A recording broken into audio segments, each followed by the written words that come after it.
Why, hello. Welcome to the Captain's Cast. Live on a Saturday. We are back. Did you miss me?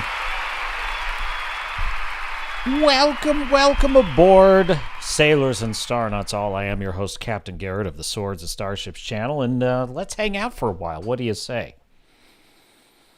I haven't seen Five Nights at Freddy's yet. I need, at some point, to see it. I just haven't had the time, you know. I'll tell you something. I am watching this Pluribus show, and it is just crushing it. The last episode of Pluribus was, you know, I thought it was kind of filler in the beginning, and then, like typical classic Vince Gilligan, it's like, wait for it,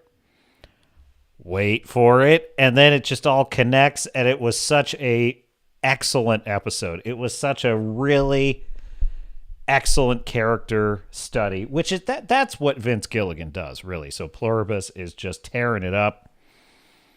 By far, it's the best show that Apple TV has ever had. It beats Silo for me. But we have other stuff to talk about, too. I have not seen it yet. Can you believe it? Now, I've seen like little snippets of it because it's unavoidable, but I have not actually seen the full Supergirl trailer. Haven't seen it. And I didn't watch Friday Night Tights, so I don't have any spoilers. So you're just going to see my live reaction. Now, I did see one thing in the Supergirl trailer, and my thumbnail should be a clue as to what I saw, and I did not like it. Not one bit. So the captain has a bone to pick there. You know, William Shatner of James T. Kirk fame, has taken the Star Wars characters to task online. It was hilarious. I'm going to pull it up in a second. But we actually have a lot of we have the Grizzy, we have Grizzy shows for Supergirl. But don't tell them that, Lieutenant Producer. And then we have the Street Fighter trailer. I got to react to that. We got all kinds of stuff to talk about. So, oh yes. And just the absolute state of superhero films. I think the superhero fatigue is beyond, it's reaching stratospheric levels. It's getting real bad out there, folks.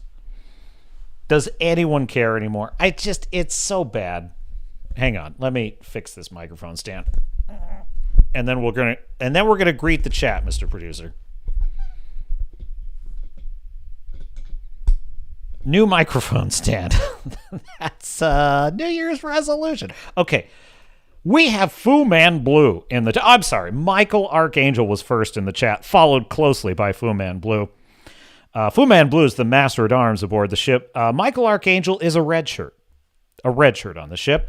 And Michael Archangel later will need you to investigate something over there in that dark corner. Fu Man Blue notes that you should join our Discord. The link is in the description. It's totally free.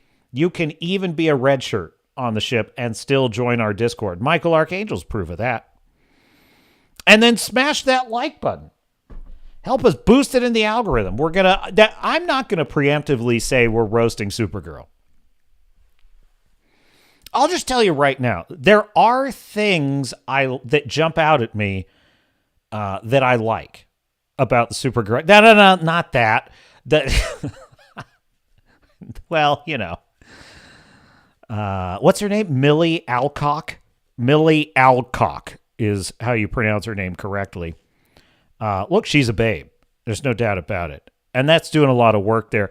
But I will say that, like, there are elements of it I like. But then again, does that mean it's lore accurate? We'll see. We'll see what I think about it. Fu Man Blue says, but Michael Archangel says, you can't tell me what to do.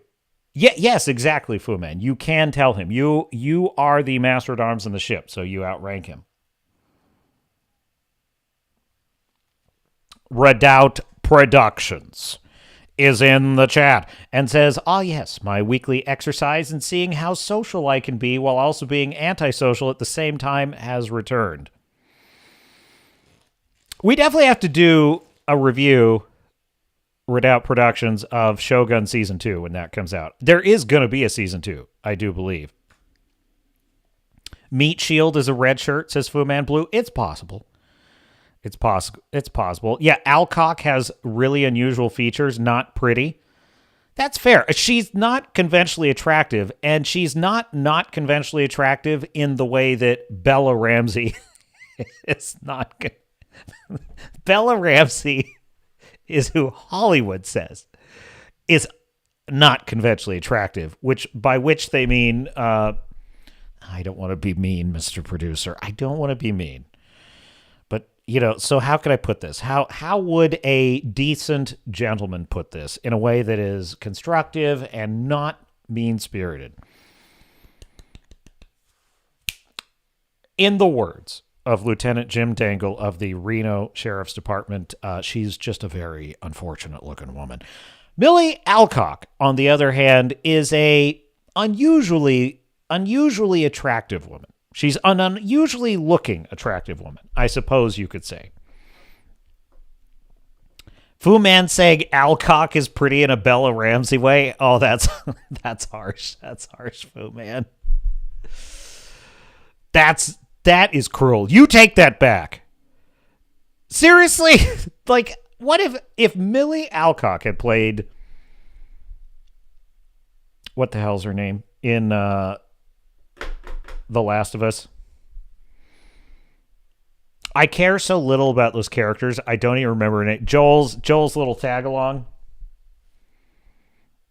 I never actually played the games. Whatever. I think that would have been a better choice, don't you? Crowbar the Skull is in the chat and says they made Supergirl ugly. Well, see... So I'm the weird one here, then.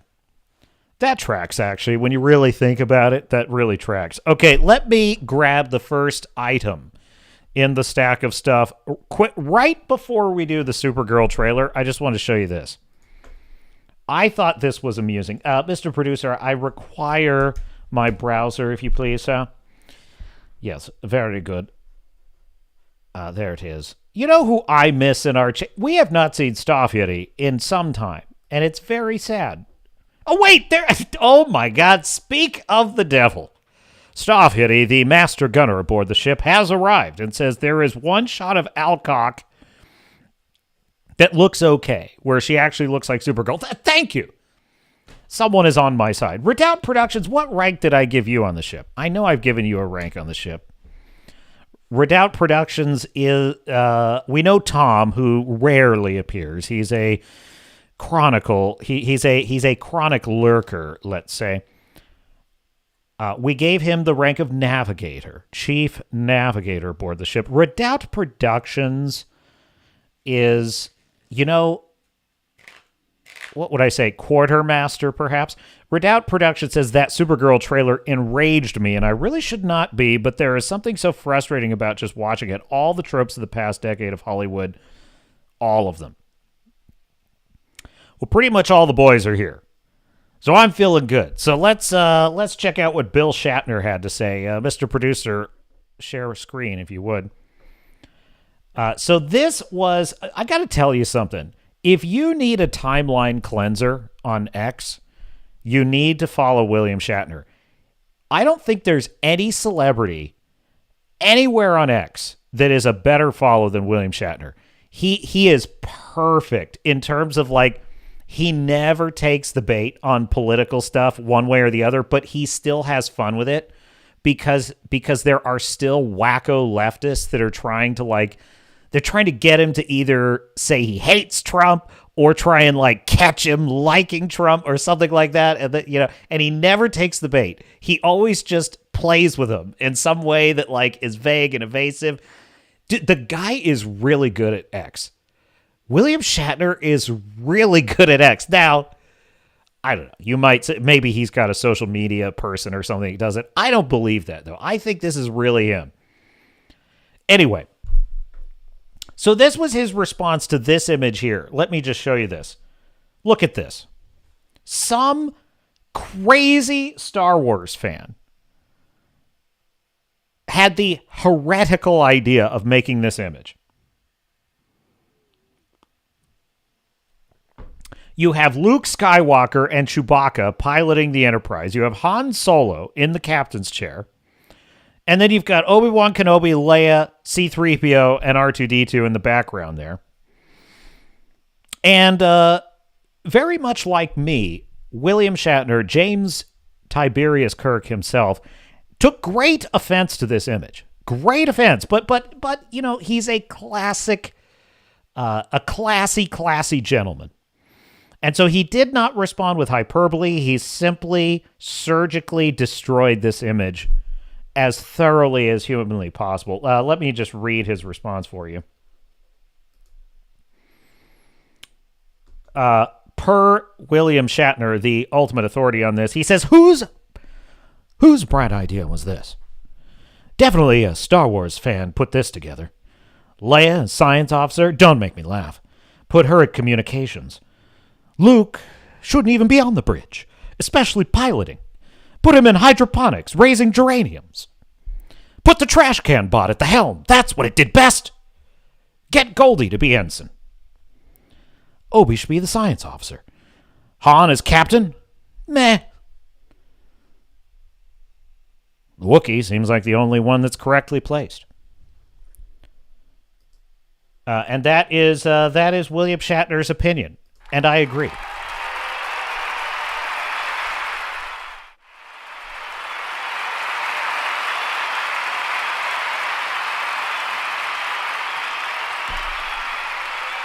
Are you excited for Christmas, chat? We are in the Christmas command center of the Swords and Starships channel. Now, okay, let's just get this out of the way. This Supergirl. Crowbar the Skull says, to a lot of Star Trek fans, that image is blasphemy. It's heresy. It's revolting, really. Starfury says Chewbacca should be in Scotty's post. That's true. Chewbacca is kind of the unofficial engineer on the Millennium Falcon. Okay, let's grab the Supergirl trailer. Again, I have not seen this. This is going to be totally brand new. Share sound. I just realized I don't... Do I share desktop? No, don't share desktop audio when I'm doing these videos. Okay, cool. If I screw up the sound, there is a rule on the channel. The rule is, if I screw up the sound, I have to wear the bib.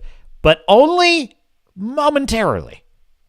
Don't get your hopes up. The captain is feeling sharp as a tack today. Very difficult. Very difficult to throw me off my game. Okay, here we go. All right, so I have my trailer pulled up here, Mr. Producer. Roll tape.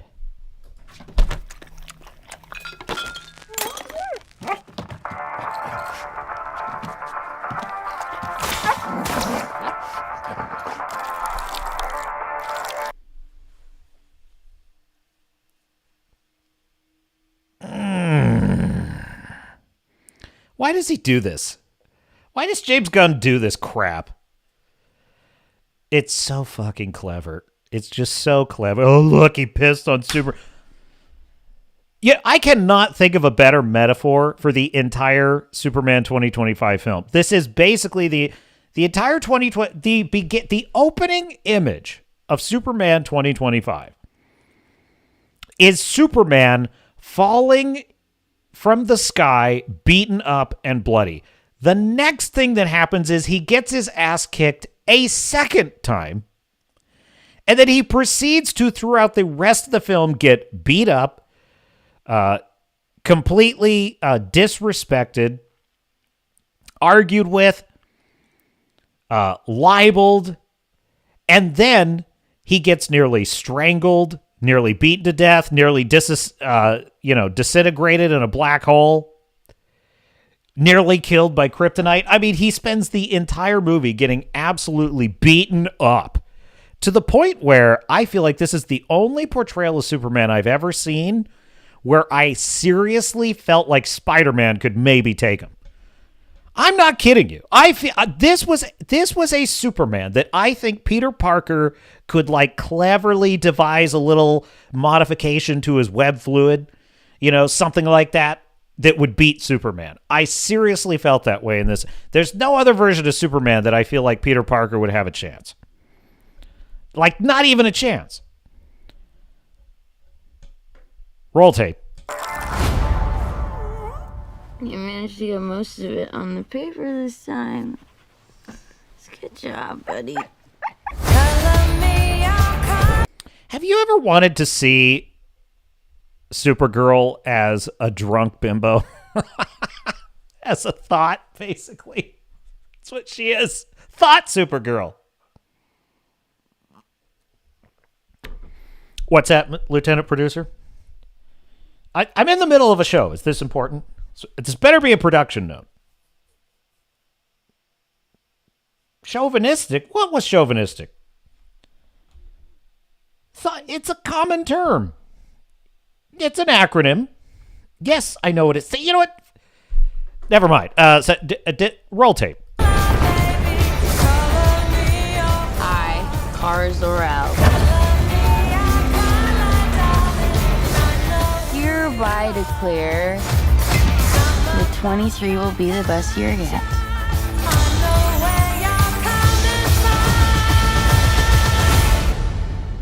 Let's be honest, babe, it's not a very high bar to clear. I didn't know any of you were still alive. What was it like to lose everything in a day? Proton didn't die in a day. The gods are not that kind.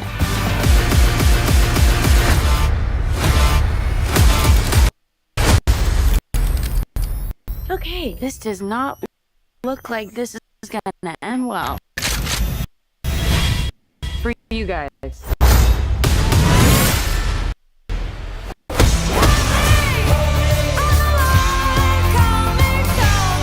others on your planet have powers like you? Pretty small group of two. What's Superman like? He sees the good in everyone. And I see the truth.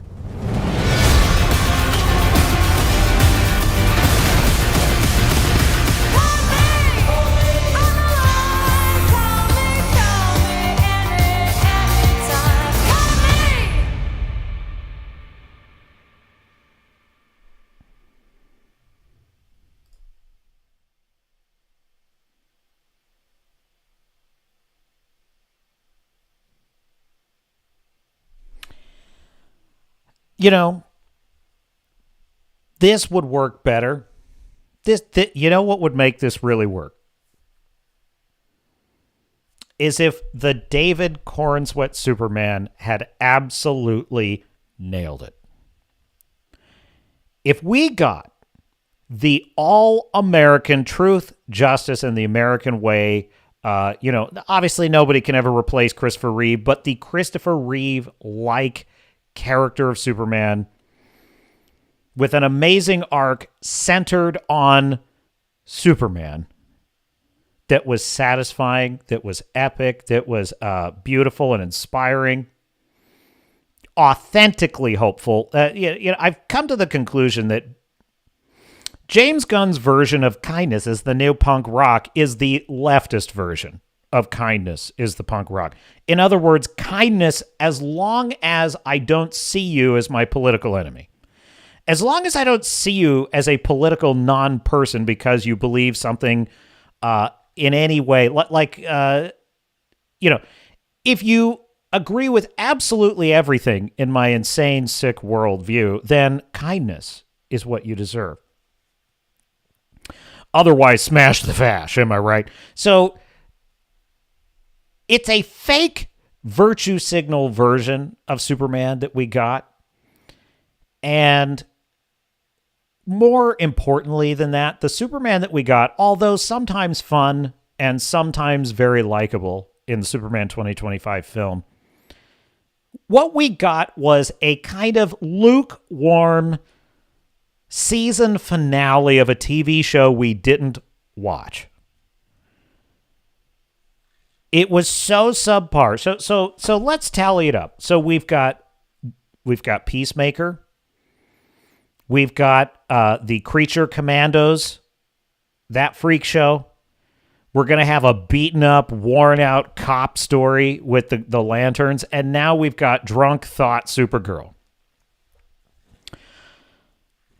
And we have a very lukewarm, very lame, and completely disrespected, beat up, and weak Superman to counterbalance all of this. I am ready to render for you, my dear sailors and star nuts, right here on the Swords of Starships channel, on the Captain's Cast. I am ready to render my final judgment on the James Gunn verse. It is a giant failure. It is a complete shit show. It is exactly what we knew it was going to be the minute that James Gunn was announced for this, because of course it was. Because of course it was. He was never going to be capable of not being James Gunn and telling another story about weird misfit characters with a nihilistic attitude about everything. Oh, but she's going to have an arc. She's going to learn to be a responsible Kryptonian. I don't care. I'm so over it. If I never see another superhero film in my life, it'll be too soon. It's so played out. It is so boring. It is so fucking inane, insipid, and boring. Forget superhero fatigue. I'm starting to fucking hate them. Hate them. Maybe that was the point. Maybe this is what Hollywood wanted. They wanted to make superhero movies so fucking ChatGPT, formulaic, boring, rotten to the core, not even worth your time, CGI bloat, visual vomit, Ant-Man and the Wasp, Quantum Nausea, Captain Marvel, Black Girl Magic. So stuffed with their sick politics that we finally start hating them and beg them to stop making them. We've been played, my dear fellow Starnauts. This is what they wanted all along. They said, you know what? These stupid hayseed hicks that come to see our movies, they won't go see one battle after another and be shamed for the 1,100,000th time about what disgusting fascist pigs they are as Americans. They won't go see that movie. So what we'll do is we will make superhero films so miserable, so boring, that they hate them and they beg us to stop. And then we can make the movies that they really deserve. Boring Oscar bait that lionizes Antifa terrorists. And at last the circle is complete. God, what I would give, what I would give for the Christopher Nolan Batman trilogy back. What I would give for Sam Raimi's Spider-Man. My God, can you even imagine? So with that being said, let me get to my reaction to the Supergirl trailer. I guess that's my reaction. That whole rant, I wasn't even reacting to the trailer. That was just an emotional outburst from absolutely nowhere. By way of actually giving you, I guess that's my reaction. I watched that trailer, that was my reaction. Fuck superheroes, fuck these stupid CGI shit shows. I'm tired of them. I don't want to see any more of this crap. Just fire every writer in Hollywood and make AI generated slop. Let's just accelerate the entropy. Why don't we? Absolutely nothing that they're producing is worth my time.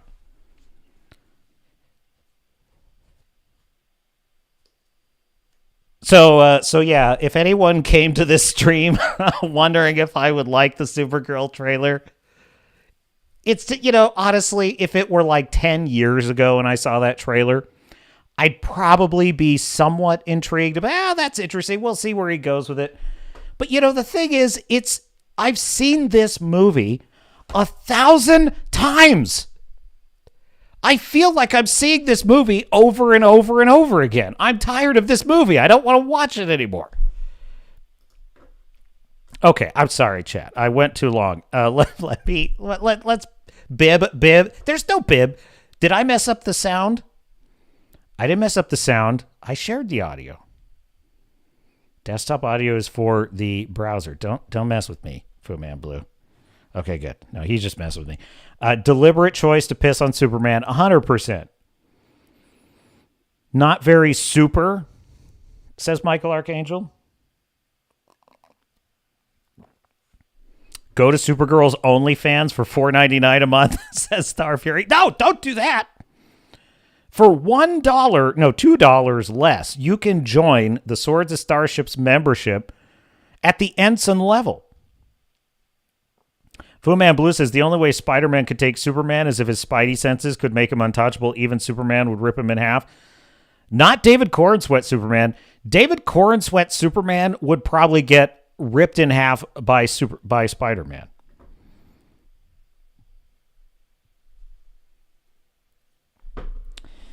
Redoubt says chances of stream getting copyright struck. I mean, so far so good.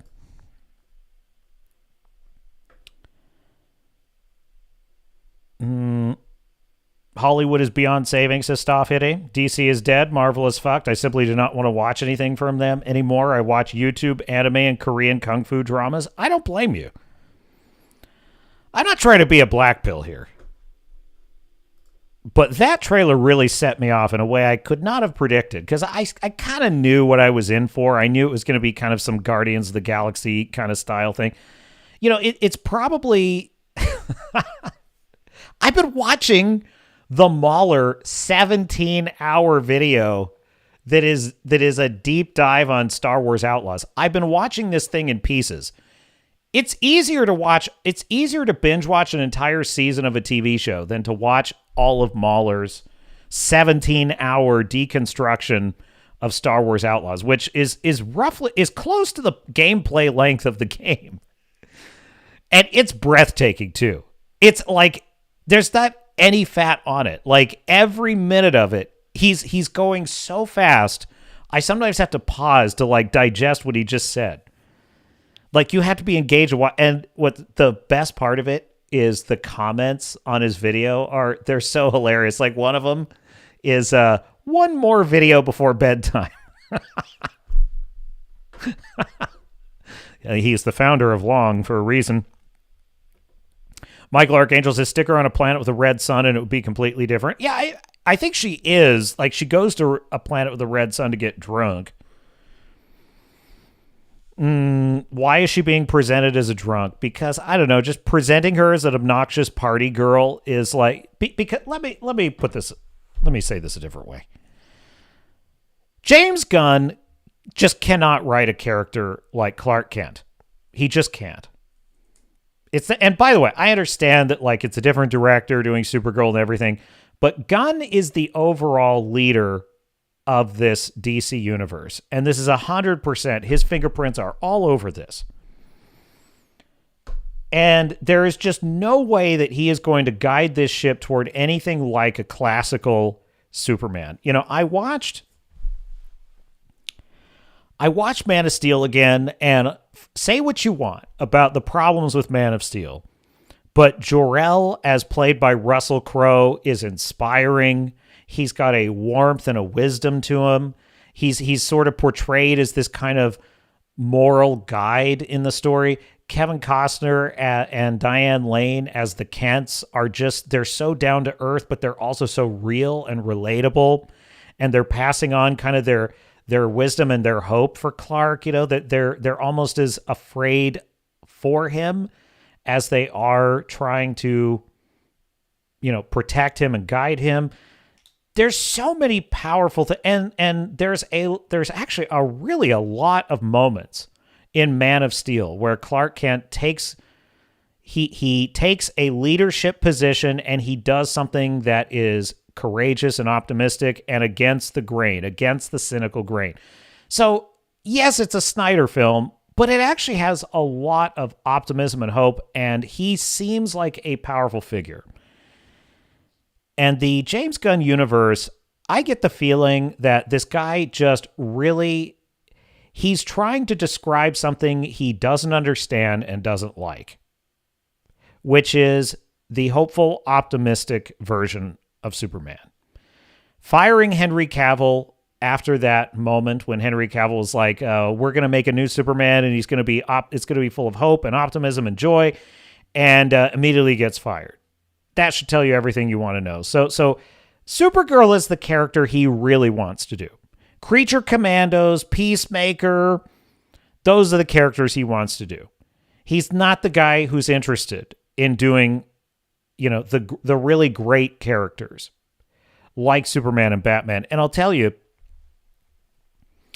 Christopher Nolan's Batman, although he has like his persona of Batman is very like full of rage and psychosis, the counterbalance of Bruce Wayne and this mission he has to save Gotham and to give, to restore people, to give people back their city is so beautiful and optimistic. I was just thinking, Batman Begins is one of the great, which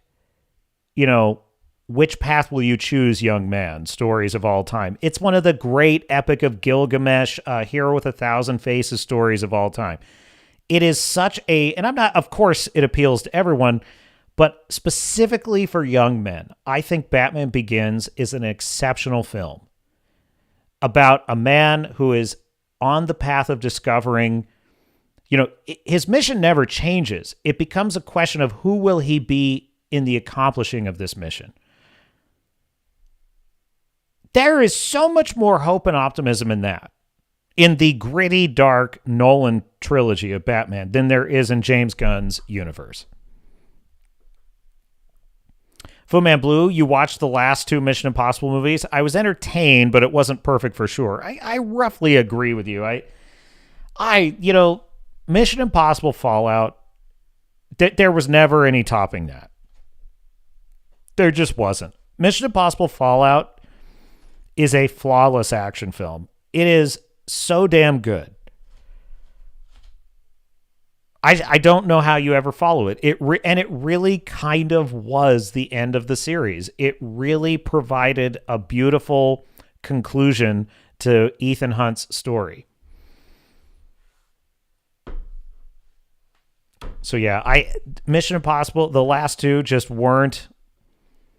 You know what? I think they're actually, I'll tell you what. I think that the last two Mission Impossible films are suffering from the same problem that the final season of Stranger Things may be suffering from. Stranger Things season 5.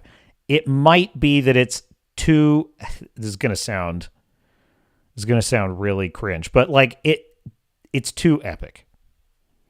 It's too epic. And I don't mean epic like it's too much awesome. I mean, the stakes are so ridiculous and the character mission is so insane. And every minute of the show is so packed with the end of the world tension that it's almost kind of undermining the core of the series. And I feel like that was somewhat the problem with the last two Mission Impossible films. This whole concept of the AI taking over the whole, it was almost a post-apocalyptic film in the second one. And I feel like that's too much. These are spy capers. They're high wire spy capers. They're not supposed to be quite that dramatic. They're taking themselves a little too seriously. Now, in the case of Stranger Things 5, I think it's a little bit the opposite. I feel like the first Stranger Things took itself much more seriously in the sense that it was much more grounded.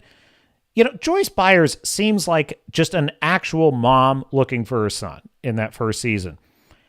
Now these characters are faintly ridiculous. They're faintly ridiculous at this point. Like the amount of the things they're doing, the amount of just like the lore of the show that they've all absorbed and now imbue. Like they're almost kind of like comic book characters now. And I'm enjoying it, but at the same time, I feel like it's too much. So I'm not sure. I'm not sure how I feel about it. I'm still ruminating. I'm digesting. Starfear says, one more video till bedtime. 3 days later, well, I finished a Mahler video. I know. It's It might be one of his best, though.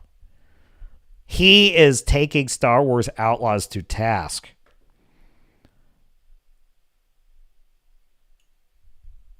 Starfear says, imagine his Batman. It would be the 60s Batman all over again, just not as funny or well written. You are so right about that, Starfury. If James Gunn was doing Batman, it would be wackadoodle nonsense. It's probably why he's saying like the Matt Reeves Batman is not really in his universe. Of course he would say that, because the Matt Reeves Batman is actually like a serious Batman. Why do they do this? They always do this. You know, Christopher Nolan basically, oh no, we're not dealing with any Superman in my universe. It's like, stop ruining our good time. Just let the characters exist and figure it out, but whatever. Let them exist in the same universe. Wrangler is in the chat. Says, James Gunn has showed he's pretty much a one-trick pony. Now he's really, really good at that trick, but that trick is also really, really played out. I don't think he's particularly good at that trick. Like, the thing about Superman 2025 is what I enjoyed most about that film was the kind of oddball characters and some of the lore. But the main character was totally lost in it, which was, of course, Superman. And that's not a skillful delivery of a film, in my view. Wait, which Batman was trash? Someone said something, when you rewatch The Batman, it is trash. I don't think, Starfury said, I don't think I would go that far. I don't think I would say it is trash. I will say it is a long, slow slog. And I did find myself on a recent rewatch because of The Penguin. The Penguin, which was brilliant. That show was so good. I actually went back and watched The Batman because I just kind of wanted to reconnect with the universe. And I did find myself skipping a lot of the scenes. Like a lot of scenes where he's slowly walking through a crime scene. I'm like, click, click, click, click, click, you know. Never let it be said that only like the women in Ahsoka get this treatment.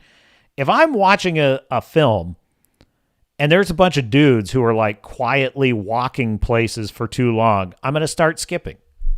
It's just how it's going to be. Robert Pattinson, I think I would probably take George Clooney over Robert Pattinson, Starfury.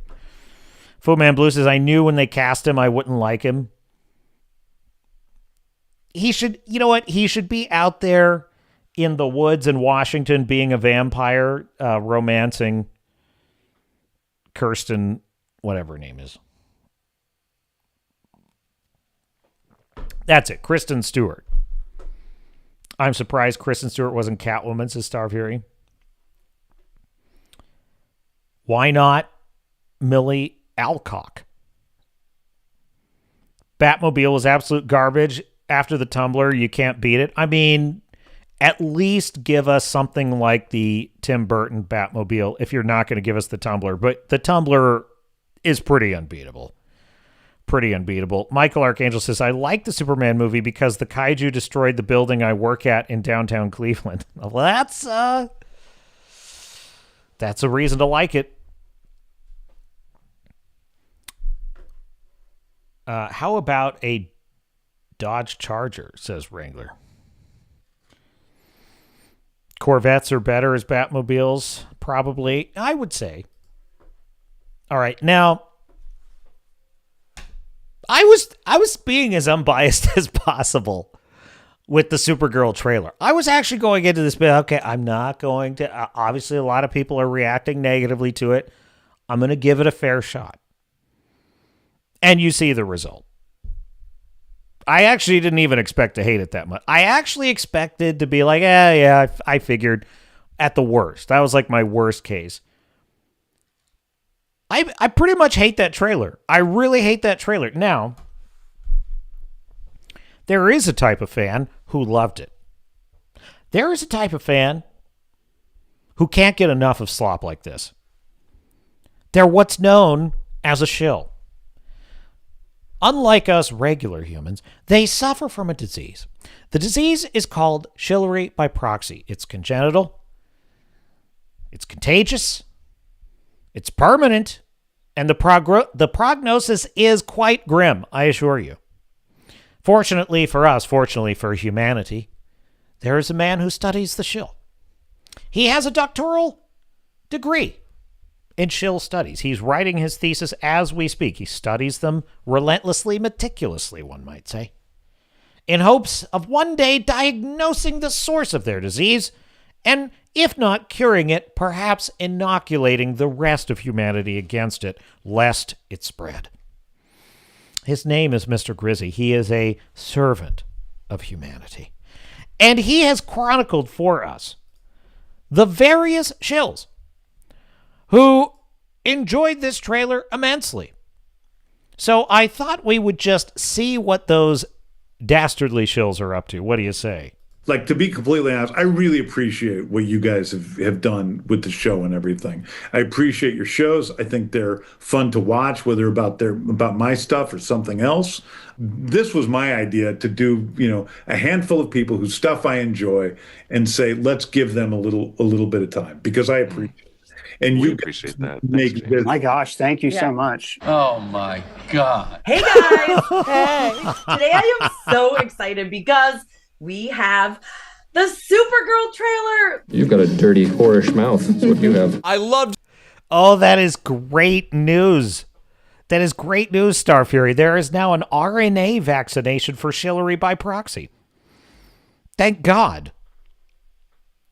I'm sure it'll be just as effective after the 17th booster. Superman, I already know I'm going to love this movie without even watching the trailer. This movie is for the comic book girlies and gays, so y'all better start reading, okay? Holy G. What? What? I know he's probably already going to play it, but what the hell is even that? Oh, jeez. The disease is progressing, gentlemen. It's mutating. It's getting worse all the time. Jesus. What is that? What the fuck is that? He's half man, half woman. What?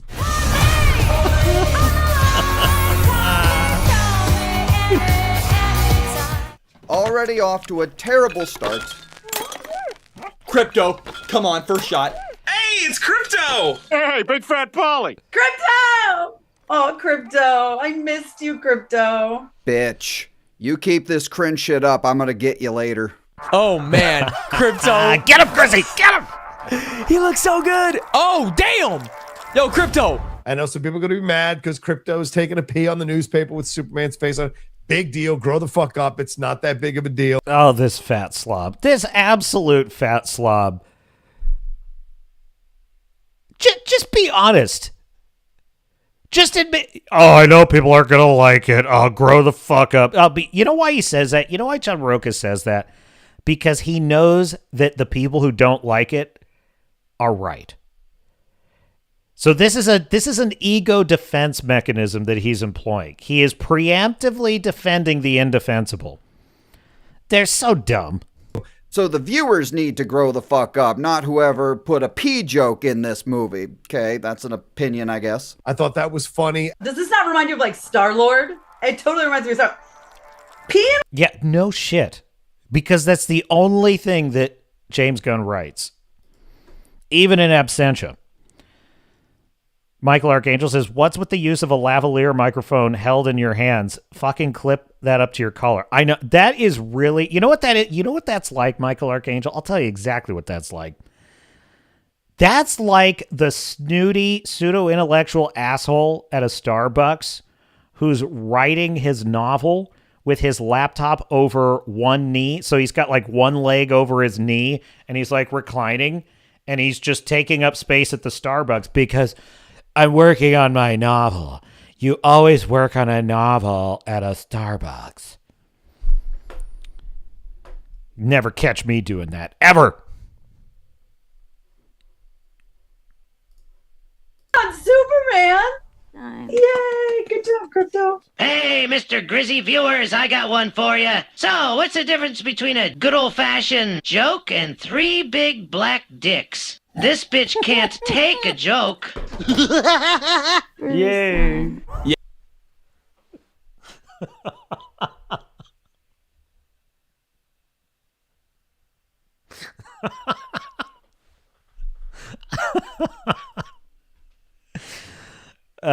How are these people happy about it? Crypto was the only part of the trailer that I truly hated. Yeah, Wrangler, I think you've got a point there. He's certainly the worst part of it. I'm trying to find the video again. Okay, roll tape. Yeah. I didn't know any of you were still alive. What was it like to lose everything in the Chill face. Whoa! Chill face.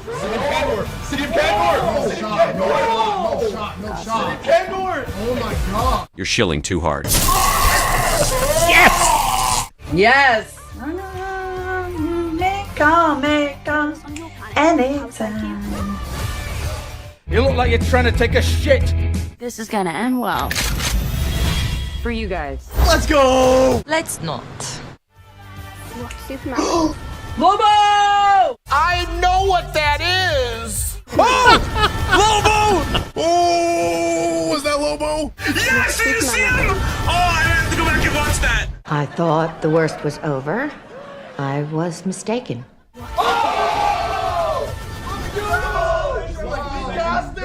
Now, if I were at a hotel and I heard this coming from the room next door, I'd think they were having a gay orgy. He sees the good in everyone. And I see the truth. Oh my god. Oh! Ooh, that shot look good. He sees the good, I see the truth. Yes, girl. Look at this outfit. I'm going to pretend I didn't see that so I can be sane for the rest of the remainder of my life.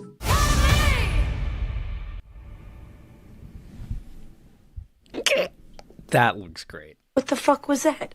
Oh, come on. What do you want from me? That's fucking fantastic. I loved it. Loved it. Really?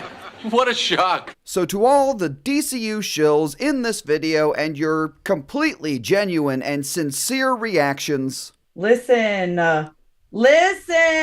you guys. James.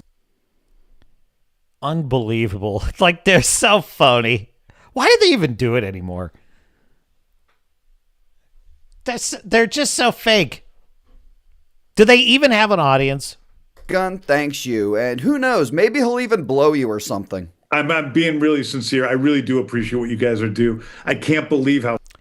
I find this rhetorical tick annoying in people. I'm being really sincere. I'm telling you the truth. That is a politician framing of something. I'm just going to be totally honest with you. It's a bad rhetorical habit. It should be dropped at all costs. Smart your stuff is. How fun it is to watch, and I really appreciate it. So thank you so much. James Gunn didn't suck any dick last night. Now I know you all are tripping. Thanks for watching, and if you enjoyed the video, please like and subscribe. Well, that is Mr. Grizzy for you. A man, a myth, a legend with another excellent diagnosis of the disease.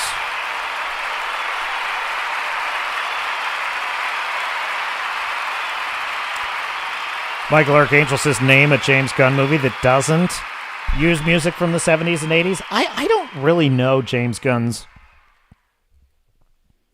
I don't know a lot of his work outside of the superhero films. I just know that he made some Guardians of the Galaxy films that were pretty good and fit, at least the first two, and fit what those characters should be. But, you know, the thing is, even that first Guardians of the Galaxy, when I saw the trailer, I was annoyed by it because I thought, you know, at that time, you have to understand, at that time it was Thor, Captain America, Iron Man, and the Hulk. These are four pretty serious and mostly fairly grounded characters. Thor was maybe the most outlandish of them, but even so, his story was meant to be very like, adventure, Beowulf, there was a grounded quality to it. Then you see this thing about all these wingnuts out in space, and you're thinking, oh, well, now we're not taking it seriously anymore. But the thing is, Guardians of the Galaxy won me over because it did take it seriously. It actually had a lot of heart. I don't feel that in the DC universe under Gunn. I just don't. It feels lazy to me. I agree with you, Michael Archangel. The third Guardians movie I did not like it. I didn't enjoy it. I don't understand what people see in that movie. I thought the whole story arc with the animals was kind of insufferable. And look, I'm saying this as an Avatar fan. I'm saying this as someone who wants to live with the blue people. I couldn't deal with the animal thing. It was too silly. And then the plot was a mess, and the villain was awful in Guardians 3. He mostly just was screaming all the time. He was like a Saturday morning cartoon villain. Staffleet says, Hollywood are for people whose souls are so ugly they're incapable of living amongst normal people. Or regular humans, as I call them.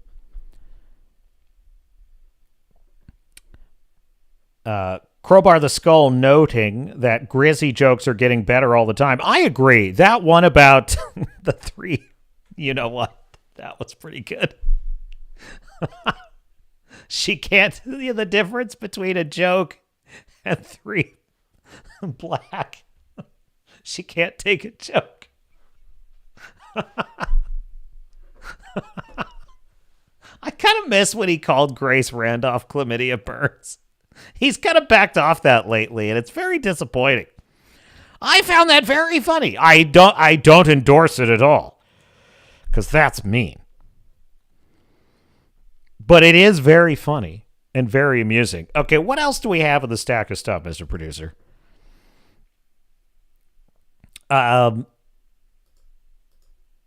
Yes, we got that. We got Grizzy. Oh yes, we have we have another trailer to react to. We have another trailer. So I'm going to pull that up, Mr. Producer. Have that on standby. Speaking of superheroes.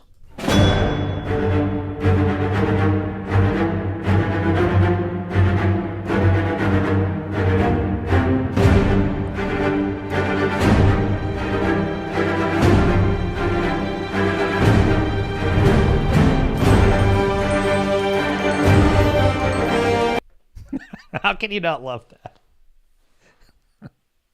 We have Captain America Cat, and we have Darth Cat. We have both now. We do. And you're probably thinking to yourself right about now, Jesus. What has this stream become? I don't know. Speaking of Billy Bob Thornton, have you been watching Landman?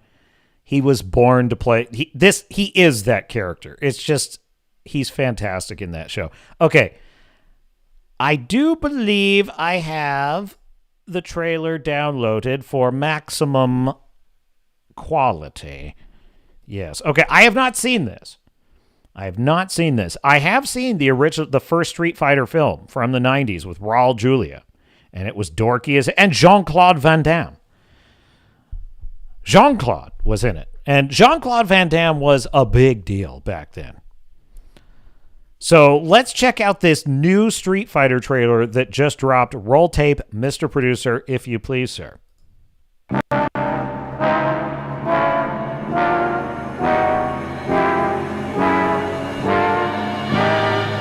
I gotta be honest with you. This is AI, isn't it?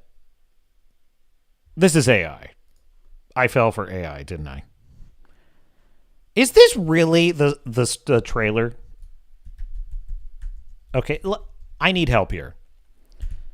Is the Street Fighter trailer real? We officially can't. Yes. There are real trailers for the upcoming 2026 Street Fighter movie from Paramount.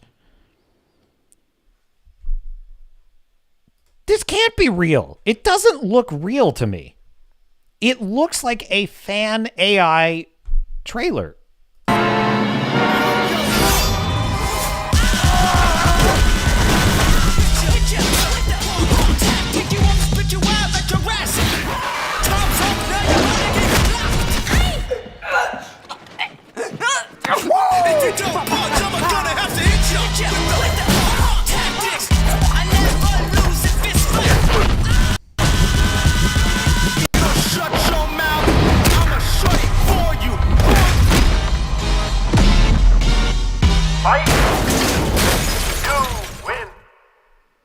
Wow.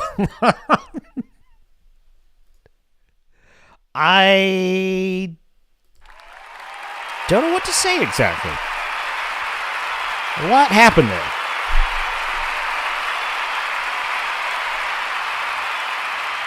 Starfire says, I so want you to look at the Total War Warhammer 40,000 trailer. It's not too long. Is that something new, or is that like from an old game?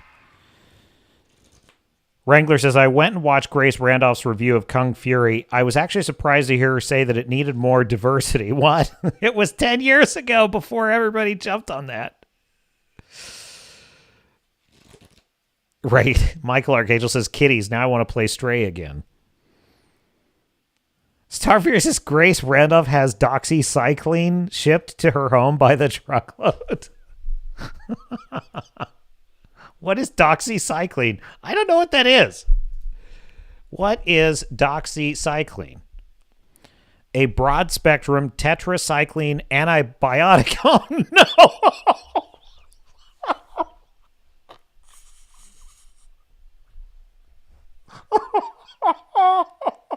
How do you know what that is?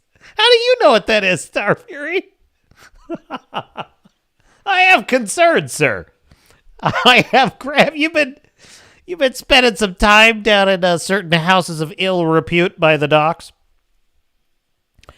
A broad-spectrum antibiotic used to treat a wide variety of bacterial infections and certain parasites. Oh, dear.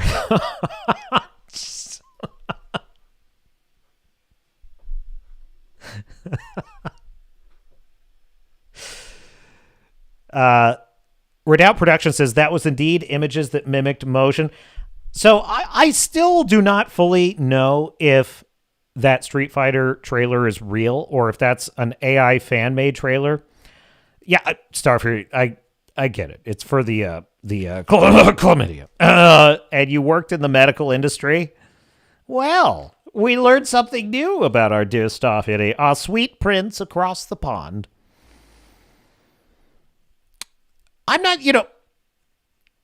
Michael Archangel says, I love the fact that Cavill is a nerd and dreamy. Well, that kind of talk won't get you very far in the snake pit. We're not in the snake pit. Now, the tone of the Street Fighter trailer could work. It could work. It doesn't seem like it looks like fun. I will say that. It looks like fun, and the choreography looked cool, and I will say the characters look like the characters in the game, which, if Super Mario Brothers is any indication, that's the way to go.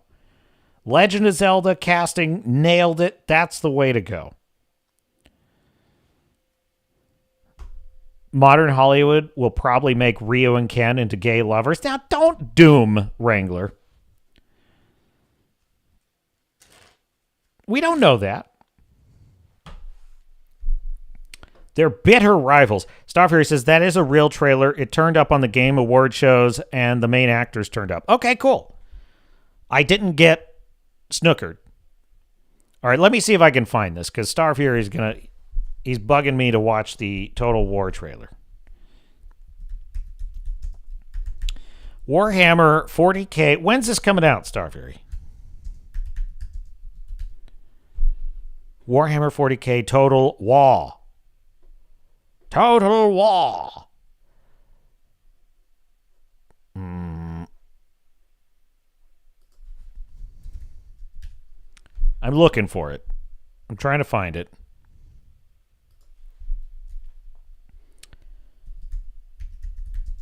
Okay, there it is. Oh, wow. That search result comes up quick. Announced trailer. 1 day ago, 1.1 million views? Holy smokes. Warhammer has such massive potential if they can just resist the woke mind virus.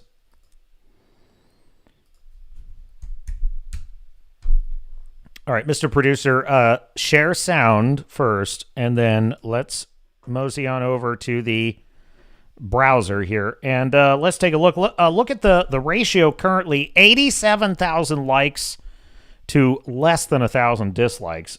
That's a respectable ratio. Peggy 18.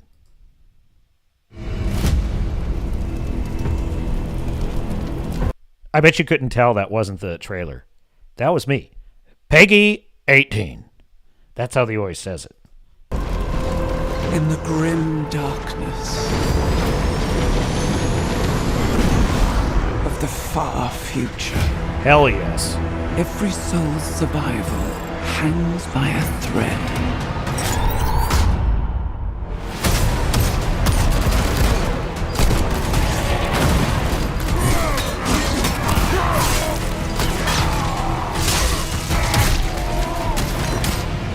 Mankind is beset by endless tides of aliens, traitors. Sort of like modern Western civilization. Let's face it. You know something? I remember when I was a kid and my buddy who was super into, we were both into Warhammer, but he was more of the 40K guy. And he would just tell me all of the lore. He had an encyclopedic knowledge of the lore. I mean, encyclopedic. And he would tell me about this stuff, and he would read to me like all of the, he'd show me like all the quotes, such as the gates of an open mind is like the gates of a fortress left unbarred and unguarded. Cool stuff like that, you know. And I remember thinking, like, that's so dark and terrible. That's such a terrible future. Oh, that's a future we should try to avoid. And then, and now I'm like, wait, I'm living it. You know, something, the Emperor had a point. I remember, so if you don't know, the Tau Empire, I played as the Tau. And the Tau they're a kind of, I wouldn't say utopian, but let's just say they're the nicest. They're the nicest life forms in the galaxy. They're trying to build an actual, like, good civilization that you would want to be a part of. They are as close as you could get to, like, the Federation, the Star Trek Federation in the future. But they're a tiny empire. Their only advantage is they're very technically advanced. And the only reason that they exist is because when their planet, I think it was like thousands of years ago, their planet was marked for deletion. Total like incineration by the Empire, the Imperium. A warp storm came around and like concealed their planet for thousands of years. And so the Emperor, it just became a forgotten footnote on the Emperor's planet. He didn't have time. They couldn't exterminate the planet. Then when the warp storm finally broke apart and they went back to exterminate it, the Tau had evolved from a tribal state to like a super advanced state. And now they're like and so basically the Imperium is kicking themselves because, damn it, they let one of them slip through. And I remember thinking that's so terrible. When they find a new life form, they immediately exterminate the planet. We can't even chance it. We can't even chance that they're going to grow up to be aliens someday and be a problem. So we're just going to prevent the problem from ever happening. And I remember thinking, that's a really nasty and kind of like excessive policy.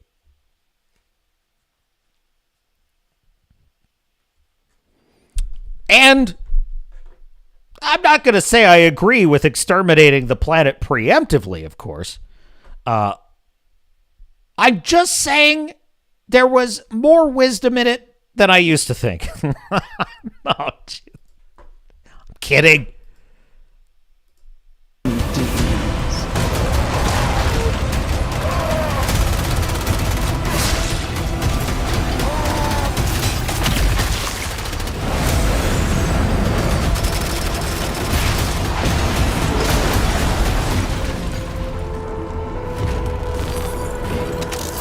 Across countless worlds, battles rage.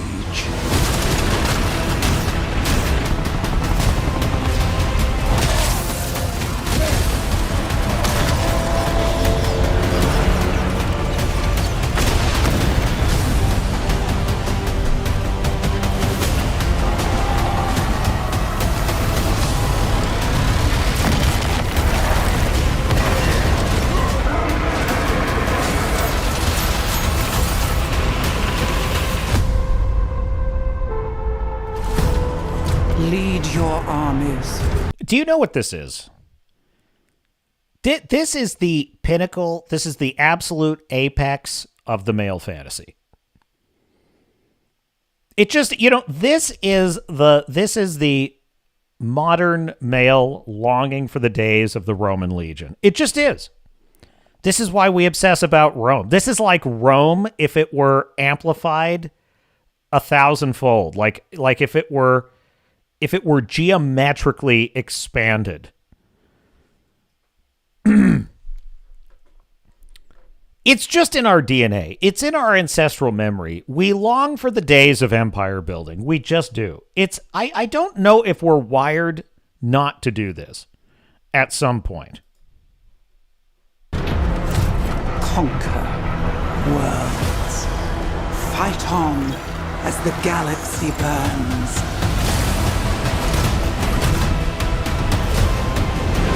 There is no peace among the stars. There is no peace amongst the stars.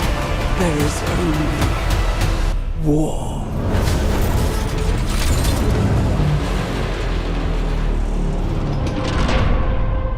But the question I have is, can I have trans flag painted armor? Because I really hope that in the grim darkness of the war future that they're very tolerant and loving and accepting of my gender identity. Because if they're not, I hope that the fascist emperor is not an actual fascist.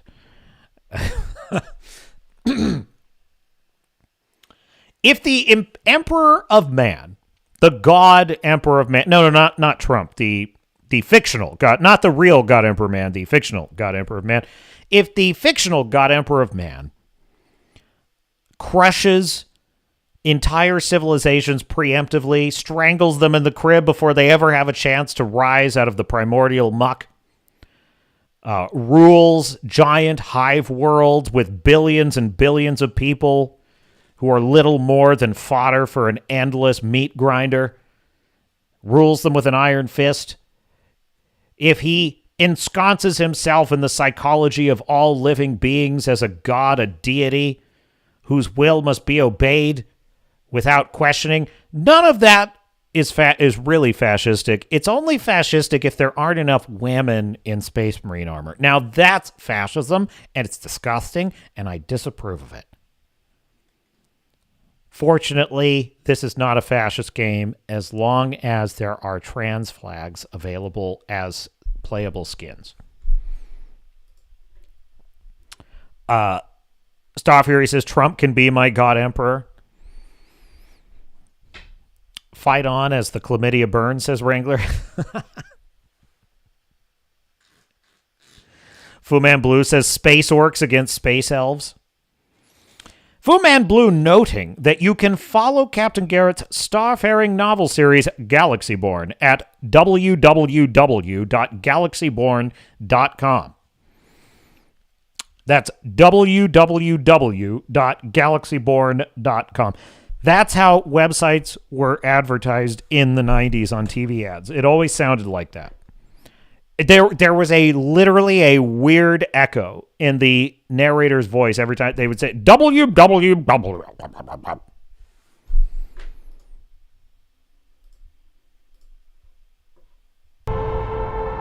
I feel like there's more here. They're gonna glass a planet. Cyclonic torpedo. Oh yeah, baby. Oh, is it the Tyranids? No.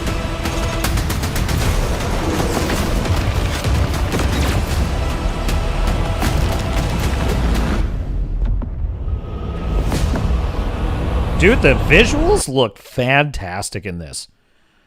Those visuals are incredible.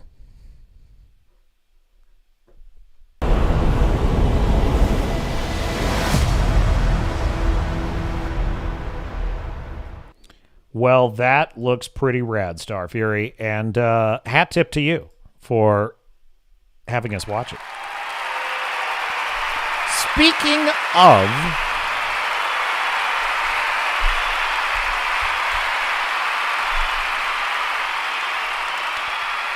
speaking of war amongst the stars, here is the webpage for my upcoming novel series, Galaxy-Born. There it is. And then there is my villain and my captain and first officer. Galaxy-Born. After a blood-soaked year of killing slaver cartels, all Captain Sadler and his starship crew want is a little rest at home. Instead, a warlord of the Rokoi race launches a surprise attack with a big enough army to slaughter every man, woman, and child on their planet. You can mosey on over there, enter your email to sign up for updates. It's still in development. You might even say it's in development hell, but that's not important. That's for me to worry about. But it is in work, and so if you don't want to miss out on the upcoming notifications, put in your email there and follow my work. Okay, on to the next story in the stack of stuff. I suppose we have to get this out of the way. I suppose we have no choice.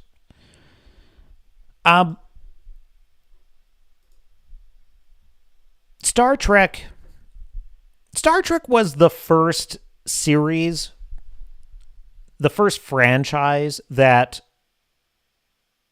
red-pilled me, let's say. I wanted badly for Star Trek to be, I almost said Star Wars. I wanted so badly for Star Trek to be good that I watched Discovery, and though there were many things about it I hated, I really would sort of fall for some of the key jangling, like when they would reference Jonathan Archer or something like that. And I would think, well, they're trying. Yeah, they're trying. Then Star Trek Picard happened. And the first season was so awful. It was so nihilistic. It was so wannabe Game of Thrones. I say wannabe because it had all the qualities of a Game of Thrones, where it was shocking violence and backstabbing and incest and all that crap, except done poorly, except in the hands of the dumbest man in entertainment, Alex Kurtzman, as opposed to George R.R. Martin, who, lazy as he may be, is nevertheless a talented writer. And that crushed me because Picard was my hero of Star Trek. He was my favorite character in Star Trek. He was the character that made me believe. And then I got to see him in this nihilistic horror show as a doddering old man being abused.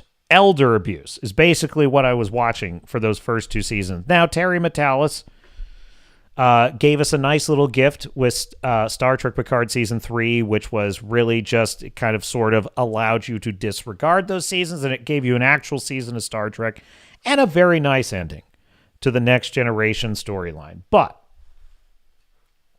be that as it may, Star Trek is nevertheless a dead franchise. Now, I'm really at this point just looking forward to the time when Paramount is sold, or Akiva Goldsman and Alex Kurtzman are given the boot, or whatever. I'm just looking forward to the day when those idiots are bored of it. They have to be bored of it by now. They don't like Star Trek. They don't like anything about it. What are they even doing working on it? Don't they have something else they want to do? I don't know. But it just keeps going. You had that vile Star Trek Section 31 event movie. That was so vile, it's hard to even describe. They just won't stop, folks. They hate our guts. Witness, if you will, the Starfleet Academy trailer. Now, this one is not a live reaction. I actually did watch this. Morbid curiosity took me over, and I watched this one. My God. I don't know if I even have to play the whole trailer. I may not even have to play you the whole trailer. I think I can just play you the first, let's call it 10 seconds. Honestly, I think the first 5 seconds of this trailer are probably all you need to see. Are you ready for this? 5, 4, We're not 3, far from the Badlands, Captain. 2, Subspace 1. instability may be creeping in, and we're the first to chart it.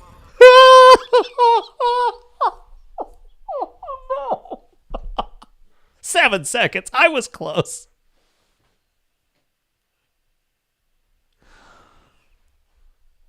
They're doing it on purpose, folks. This is purposeful. This is cruel. You want to know something? This is cruel. Okay,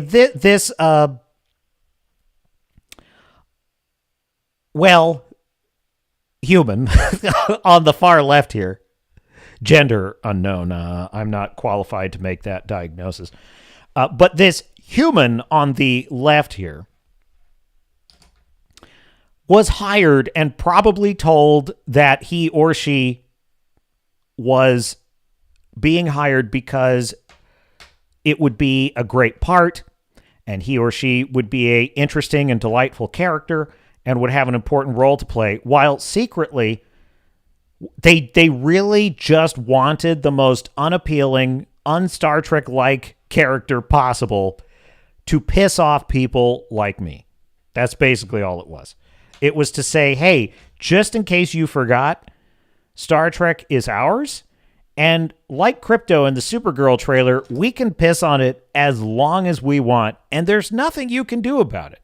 That's what but in the middle here, you have the fat Jem'Hadar.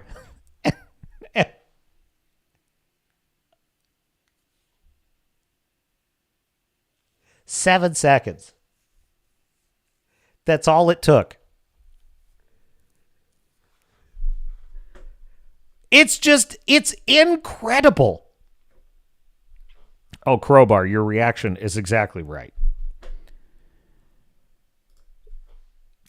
Now, it doesn't need to be said in this room, but just in case it needs to be said, the objection here is on the premise that Starfleet is a military, a quasi-military organization which is premised on being the best of the best, which includes physical fitness.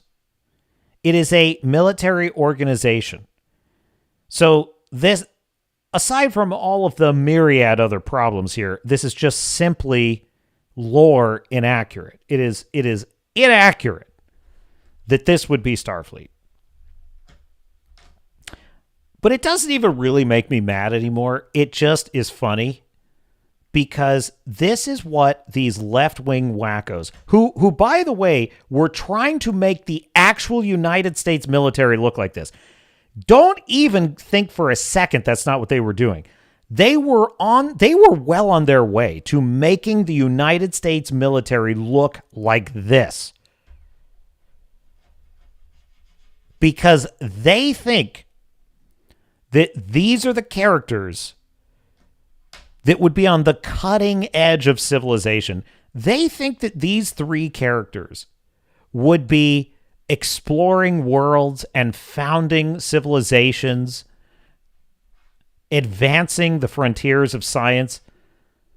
The only frontier that these 3 are advancing is a waistline.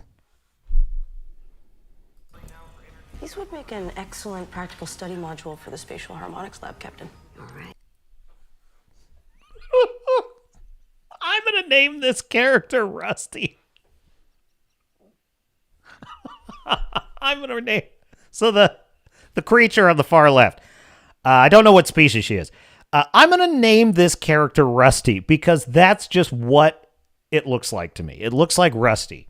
So Rusty is clearly somebody's family, like same-sex in-law that needed a job. That is what this is. This is 100% some kind of weird... There is some weird nepotism going on here. Starfury, don't torture yourself. Don't torture yourself. You're saying... You're talking too much sense, man. Jem'Hadar were all genetically engineered as males. Kurtzman doesn't care about that. The theater kids running this don't care about that. Well, let's not total the ship on our first run. Captain, I'm picking up sources of tachyon interference. 100,000...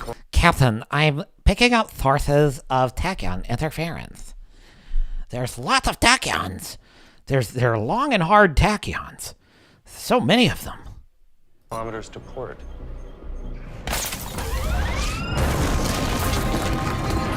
By the way, can I just, as if it's like even even one of the worst problems, but the sound effects in it was even true in Star Trek Picard season 3. The sound effects in Kurtzman Trek they all sound the same to me. They all have this weird little like ringing sound, little brrr, and it's like that. Why does every torpedo sound that way now?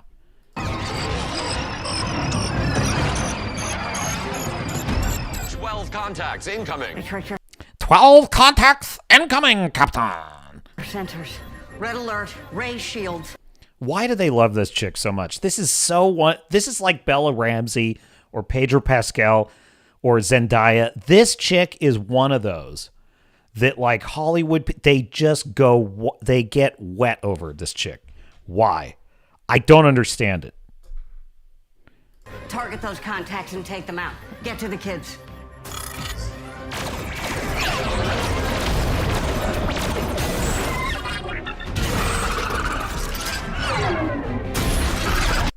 I better check my warnings here. We got to make sure that I'm not getting a warning. Okay, roll tape, Mr. Producer. My God. How long is this? 3 minutes? We're not watching 3 minutes of this. Okay, let's just skip around. Oh, my God.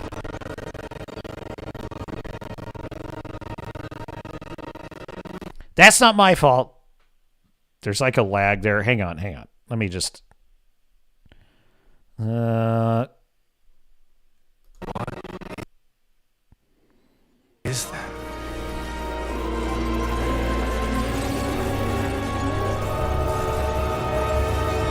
Programmable matters engulfing the entire ship. It's a variant we've never seen before. Activate backup holocomms interface. Aye, Captain. Helm, get us out of here. We've lost Helm response. Manual override initiated. Helm, not responding? They sound so... Everything in Star Trek now looks so fake and just ChatGPT generated. It all looks so AI. It's all so generic. It's typical modern slop. Ugh.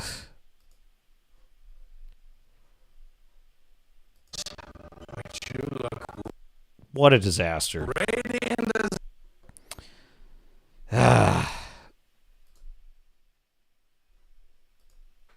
Absolute disaster. Look at all that diversity. There's so many tachyons, Captain. Oh my God, tachyons are gross.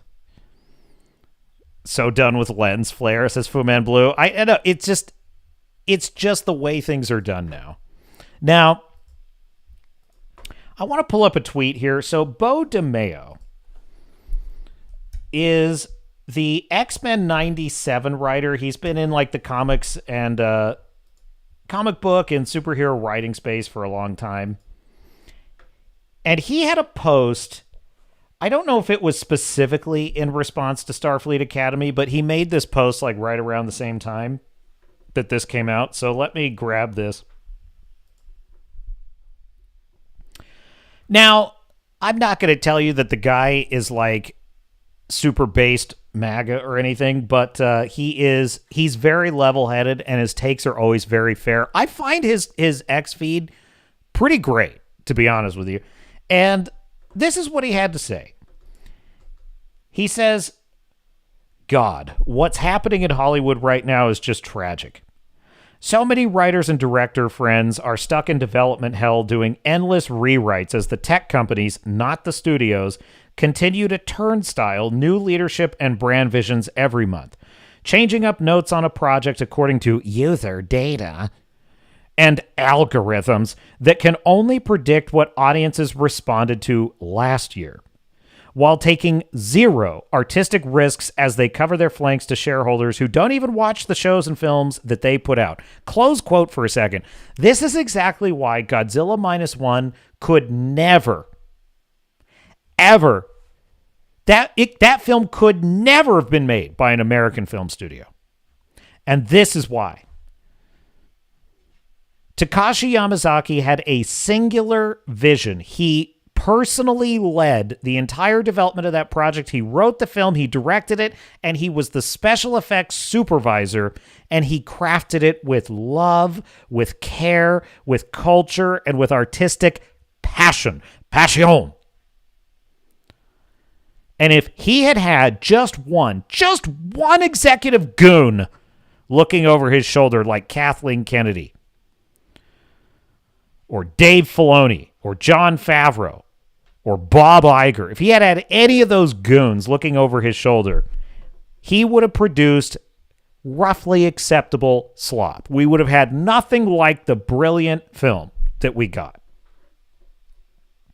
Open quote. All this, despite clear evidence that the industry is collapsing in on itself, as audiences who are way smarter than most people in this city give them credit for find other forms of stimulating entertainment in games, short-form contents, and YouTube content. Thank you very much. It is literally watching the Titanic denying it's been hit by an iceberg because all their user data makes them think they can magically hack audiences into not thinking a sinking ship is an amazing cruise because they made sure that violinists are still playing. And of course, user data and algorithms classy love string music, so we're all good. I'm seeing some of the best writers, talent, and amazing studio execs who want to make great shit and trust artists that I've worked with just completely leaving the industry because they value their quality of life and artistic integrity more. Close quote for a second. Note what he just said there. Because again, the reason I'm bringing this up is because Beau DeMayo is in the industry.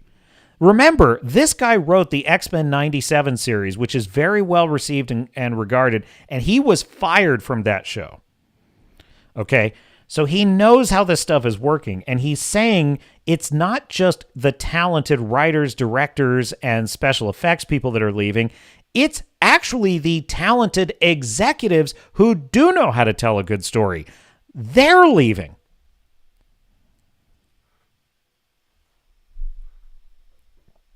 Open quote. Then you have the real backbone of this industry, assistants and on-set teamsters who make $40,000 to $70,000 a year in Los Angeles, which is not a livable wage, and believe me, I know that, being treated like shit as studios claim they can't pay the people busting their asses more while throwing billions around for monopolies.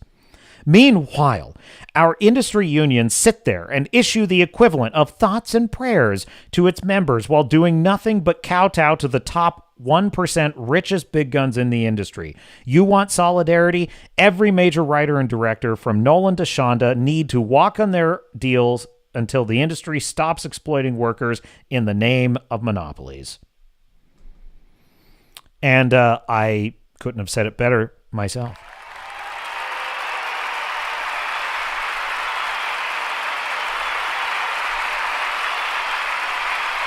Which brings me neatly along to another post I found. Starfury saying, no one in Hollywood has any integrity. Beau DeMayo is full of shit. Perhaps, Starfury, perhaps. I understand why you feel that way. All I can tell you is his takes are fairly on point. I think that it is useful to actually occasionally, we have to remember, Starfury. We, like it or not, are outsiders trying to peer in and see what's happening in there. We're like, it's like a foggy window, and we're like getting close to the window, and we're like, trying to see what's in there. And so we glean what we can from evidence and from, insider information and so forth.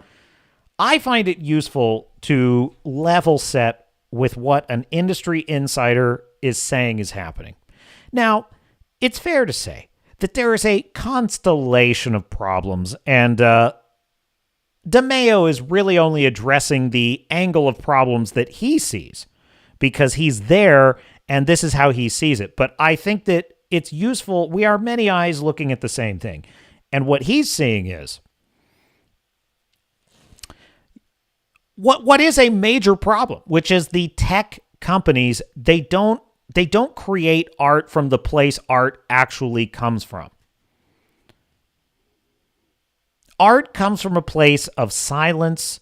It comes from a place of the sacred and the beautiful. It comes from a place that even great artists don't fully understand themselves. And honestly, it's part of why, not to be too pedantic about it, but artists sort of have to suffer on some level. And the better they are, the more you can count on the fact that they're going to suffer.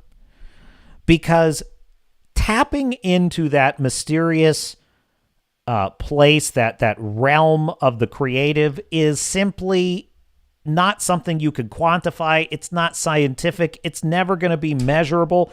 And what it produces is unstable and often illusory. The best directors, the best writers, the best musicians all have a stinker once in a while. Now, why is that? They're talented. They know what they're doing. They've done this 1,000 times. So why do they still...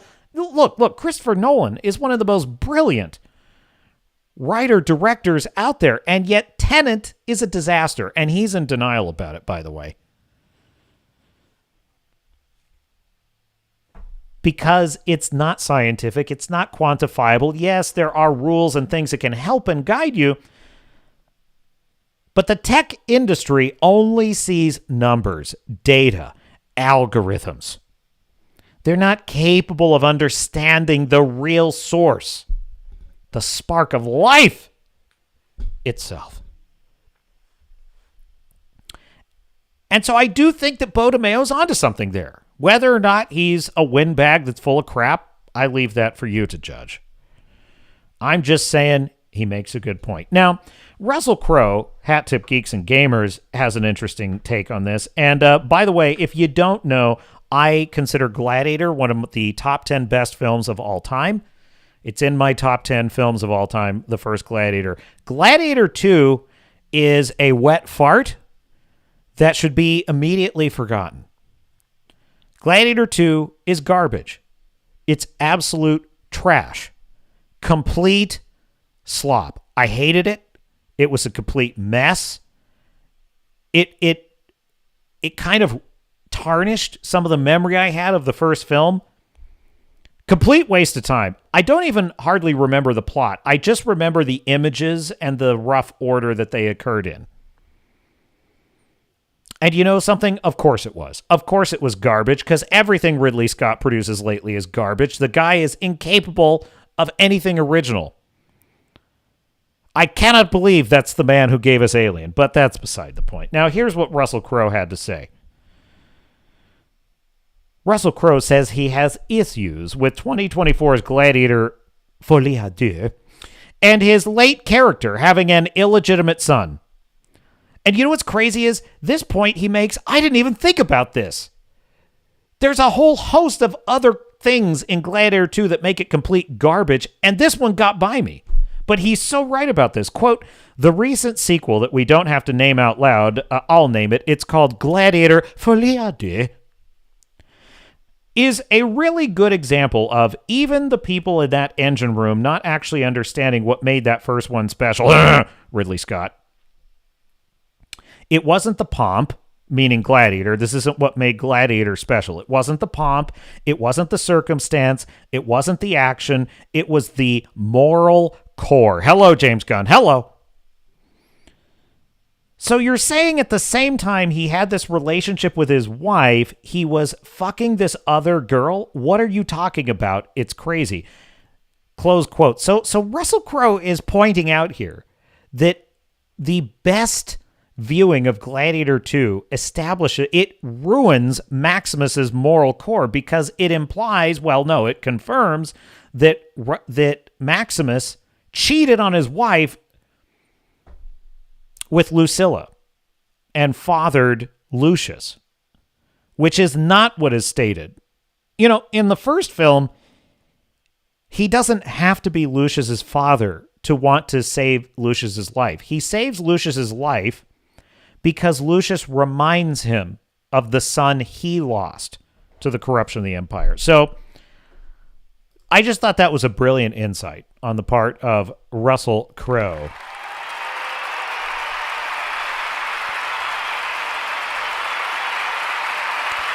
Wrangler says art comes from God.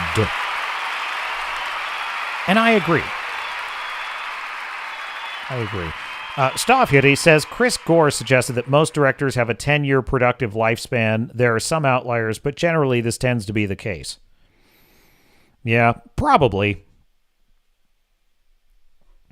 All right, let's take a look at the next thing in the stack of stuff. So, of course, it wouldn't be any fun to watch the Starfleet Academy trailer without getting a funny reaction to it.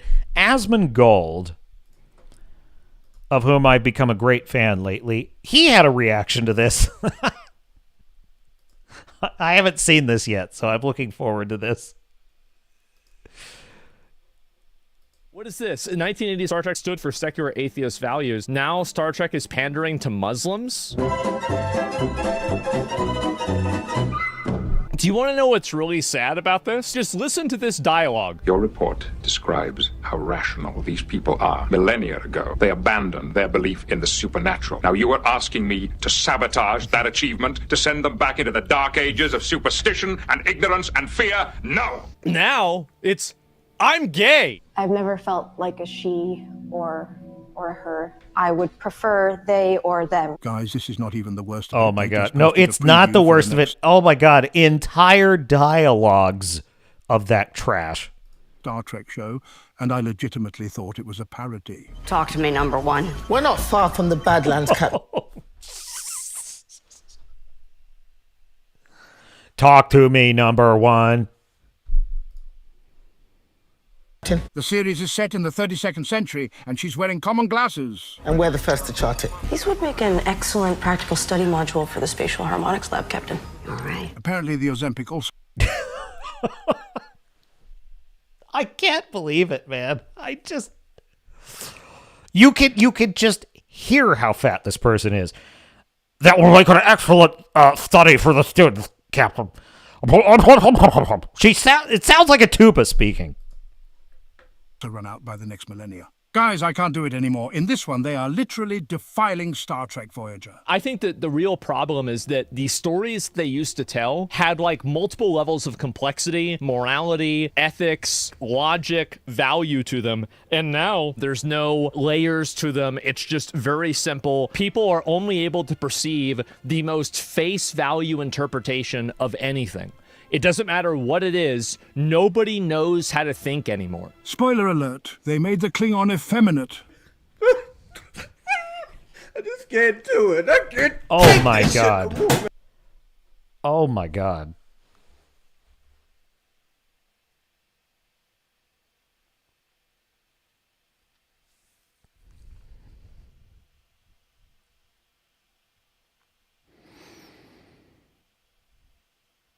I don't know how. I don't know when. I don't know how long it'll take, nor the vast, enormous efforts involved. I just know that somehow, some way, Star Trek will be avenged. Somehow. Wow. Just unbelievable.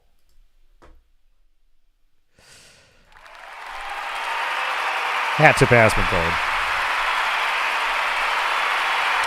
Crowbar the Skull says they found an actress with the most annoying, whiny, nasally voice possible. Oh, they love that chick. They freaking love her. The Hollywood wackos, I mean. Just something about that. It gets them, it revs them up good. They just love it. Crowbar. She couldn't do the Riker maneuver. She'd break the chair. Captain, we found an anomaly. We gotta, hang on, I'm eating a sandwich. Found an anomaly. We gotta stop it. The absolute state of Star Trek. In fact, I do believe Critical Drinker has a video on this. Listen. Star Trek was my baby.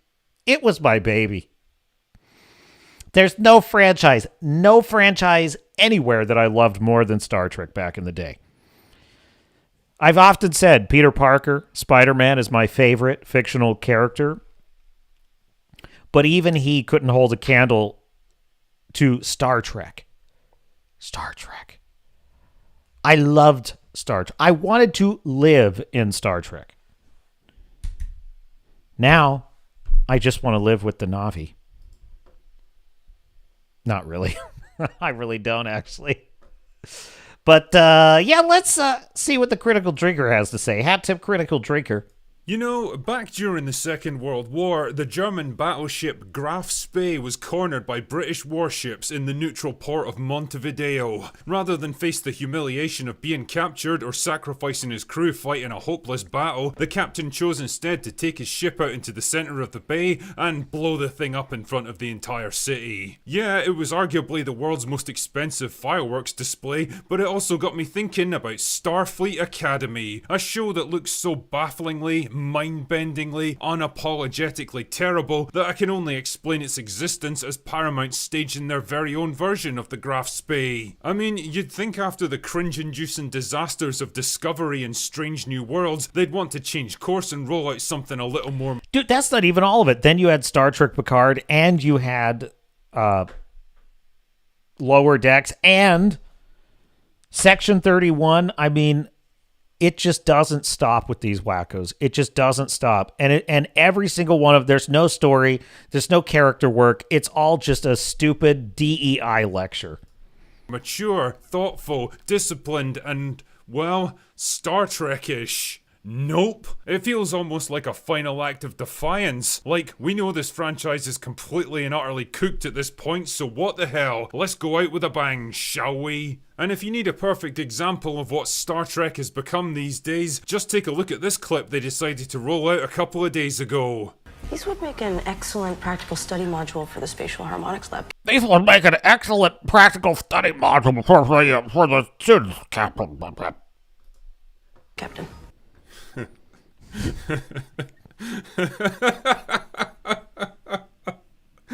Fucking hell, man.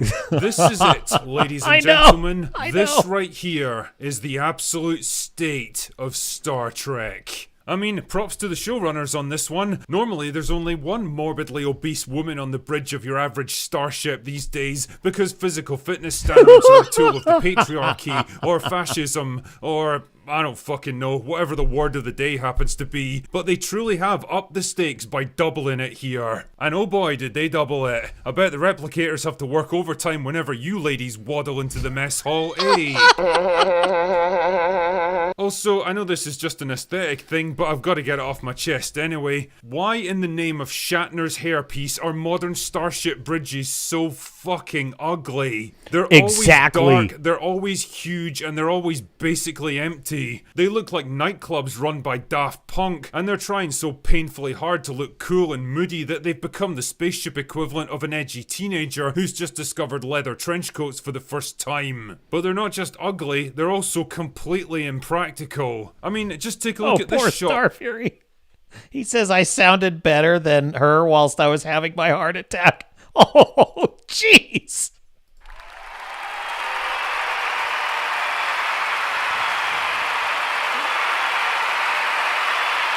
That's for you, Star Fury. Nuked from orbit. Nuked from orbit. Of the Enterprise bridge from Star Trek 2. Notice how compact and efficient the layout is, with the captain's chair and the helm controls right in the center of the room. Notice how the captain could be at any station on the bridge within a matter of seconds, instead of having to yell across half a fucking football field just to find out what's going on. Notice how it makes infinitely more sense than whatever the fuck this place is supposed to be. I'm picking up sources of tachyon interference, 100,000 kilometers to port. Hate to break it to you, buddy, but that ain't 100,000 kilometers away.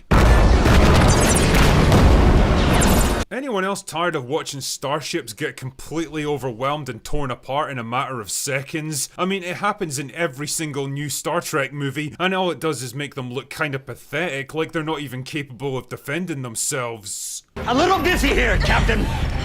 The explosion damaged our emergency holo emitters. Oh man, I can't tell you how sad it makes me to see Robert Picardo knee-deep in this absolute dog shit. I know. I love the Doc. The Doctor was my favorite character in Voyager. And this is such a miserable, unfortunate end I really hope the paycheck was worth it, buddy. What the fuck? Like, you understand that holographic projections can't react to the environment that they're in, right? I mean, from his point of view, there's no actual stairs underneath him that he has to climb, or control panels in his way that he has to avoid. He should be able to just walk directly across the bridge towards her. Ah, whatever. Time, with its infinite sense of humor, will always fold upon itself like an origami chicken. You sure about that? You sure about that? That was real, wasn't it? That was an actual line written by human beings. Fuck. Oh god, oh man, I can't do it. I can't take any more of this shit. Is it too much to ask to have a Star Trek that was written by and for adults? Because I have to ask, who in this world or the next was this teen drama of a show made for? I mean, anyone with even a vague understanding of Star Trek is going to be completely and utterly appalled by the weapons-grade retardation on display here, and anyone who's looking for a high school drama about feelings and relationships is going to be instantly put off by the geeky science fiction backdrop. It really does feel like the worst of both worlds, like a studio that's completely out of ideas for this franchise and is just throwing shit against a wall, desperately hoping something will stick. Well, Starfleet Academy might well be shit, but something tells me it isn't gonna stick. He's out of line, but he's right. Either way, you can count me the fuck out of this one because I've got better things to do with my life. Like watching paint that's already dried. Anyway, that's all I've got for today.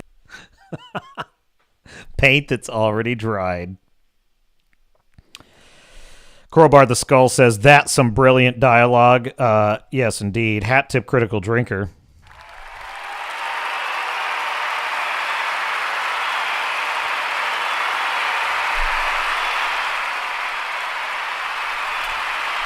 Redoubt Production says, Captain, repeat after me, Star Trek is dead. I know as much, Redoubt. Believe me, I know. But my God, the corpse has been dug up. It's like the Ed Gein story. Have you seen the Ed Gein story on Netflix? He was the one that was digging up all the corpses and then, doing things with them. That's basically what Kurtzman is doing with Star Trek. He's like Ed Gein out there in the graveyard, just digging up more Trek lore to defile. He literally dug up Robert Picardo to be the Doctor. My God. Thank God. Well, no, I shouldn't say that. I was going to say something about Odo not being able to be brought in, but that would come across incorrectly, so I'm not going to say that. Michael Archangel says, Fu Manchu says, weapons grade retardation. I agree. Michael Archangel, the artist in me is coming out, but besides the sci-fi font being used in the spaceship's computer, who decided hexagons were a sci-fi shape used in AI in all their architecture? Yeah, that is a weird one. It's been out there for years. Mass Effect really, I think it predates Mass Effect, but Mass Effect really drove that one. It's not hexagons in Mass Effect, it's octagons. I'm pretty sure is it hexagon? No, I think it's octagons in Mass Effect. I don't know where that comes from. I guess, it's a way, I will say this. I think that in video game science fiction, it's a way of showing texture, which is difficult to show in video game design, or at least it used to be. It's probably not as difficult these days, but I do think it imparts a sense of texture where in a video game it's usually more difficult to show that. Although in the remaster of Mass Effect, they added a lot more rich texture and detail to the fabrics and the armor and stuff like that. So hexagons tessellates really well, says Starfury. That's true. That's true. That's a very wise and insightful observation, Starfury. But we have much more to cover here on the Captain's Cast. We're going to talk about the absolute state of DC and Marvel, and there isn't a video on Five Nights at Freddy's I want to dive into, and much, much more. Don't go away. Captain's going to take a short break, and I will be right back.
And we are back.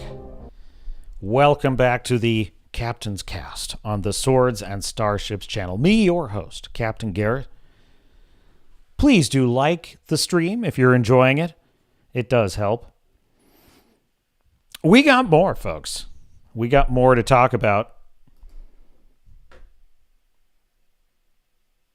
When they hire you to be a marginalized victim, that's all you have to do to keep your job. You are right about that, Fu Man Blue. And that's exactly it. It was not a poo break, Mike. Jeez. Why you gotta go there? Starfury, absolute state of DC and Marvel, deader than my soul. Oh, that can't possibly be Starfury. I mean, it had to be, your soul would have to be pretty dead. Pretty dead. You put out your Christmas tree, Michael Archangel. That's good to hear. I know you're out there, Tom. Don't deny it. All right, now, I don't know, will we watch this whole video? We're going to watch part of it anyway. We'll see what I think about it. The title caught my eye. I have not seen Five Nights at Freddy's 2 yet. So I thought I would just check in and see if there's any drama going on. So Hat Tip Yellow Flash, let's see what he's got for us.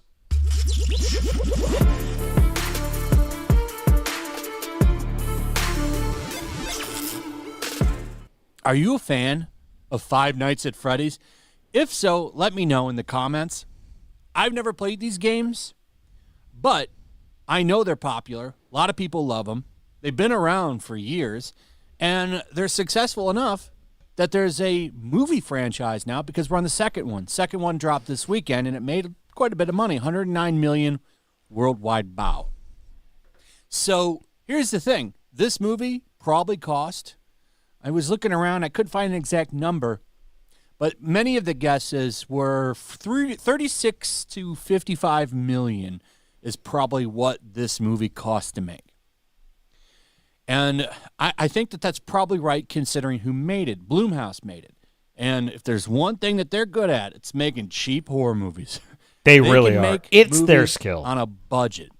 Something that every Hollywood studio could learn from, to be honest, because that's their biggest problem, making these bloated-ass movies that cost so much money.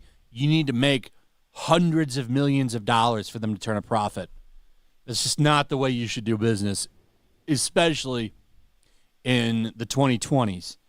So they made a cheap movie, and it will more than likely make money. It's already double, almost, which would be the highest cost, $55 million, so it's already almost double that.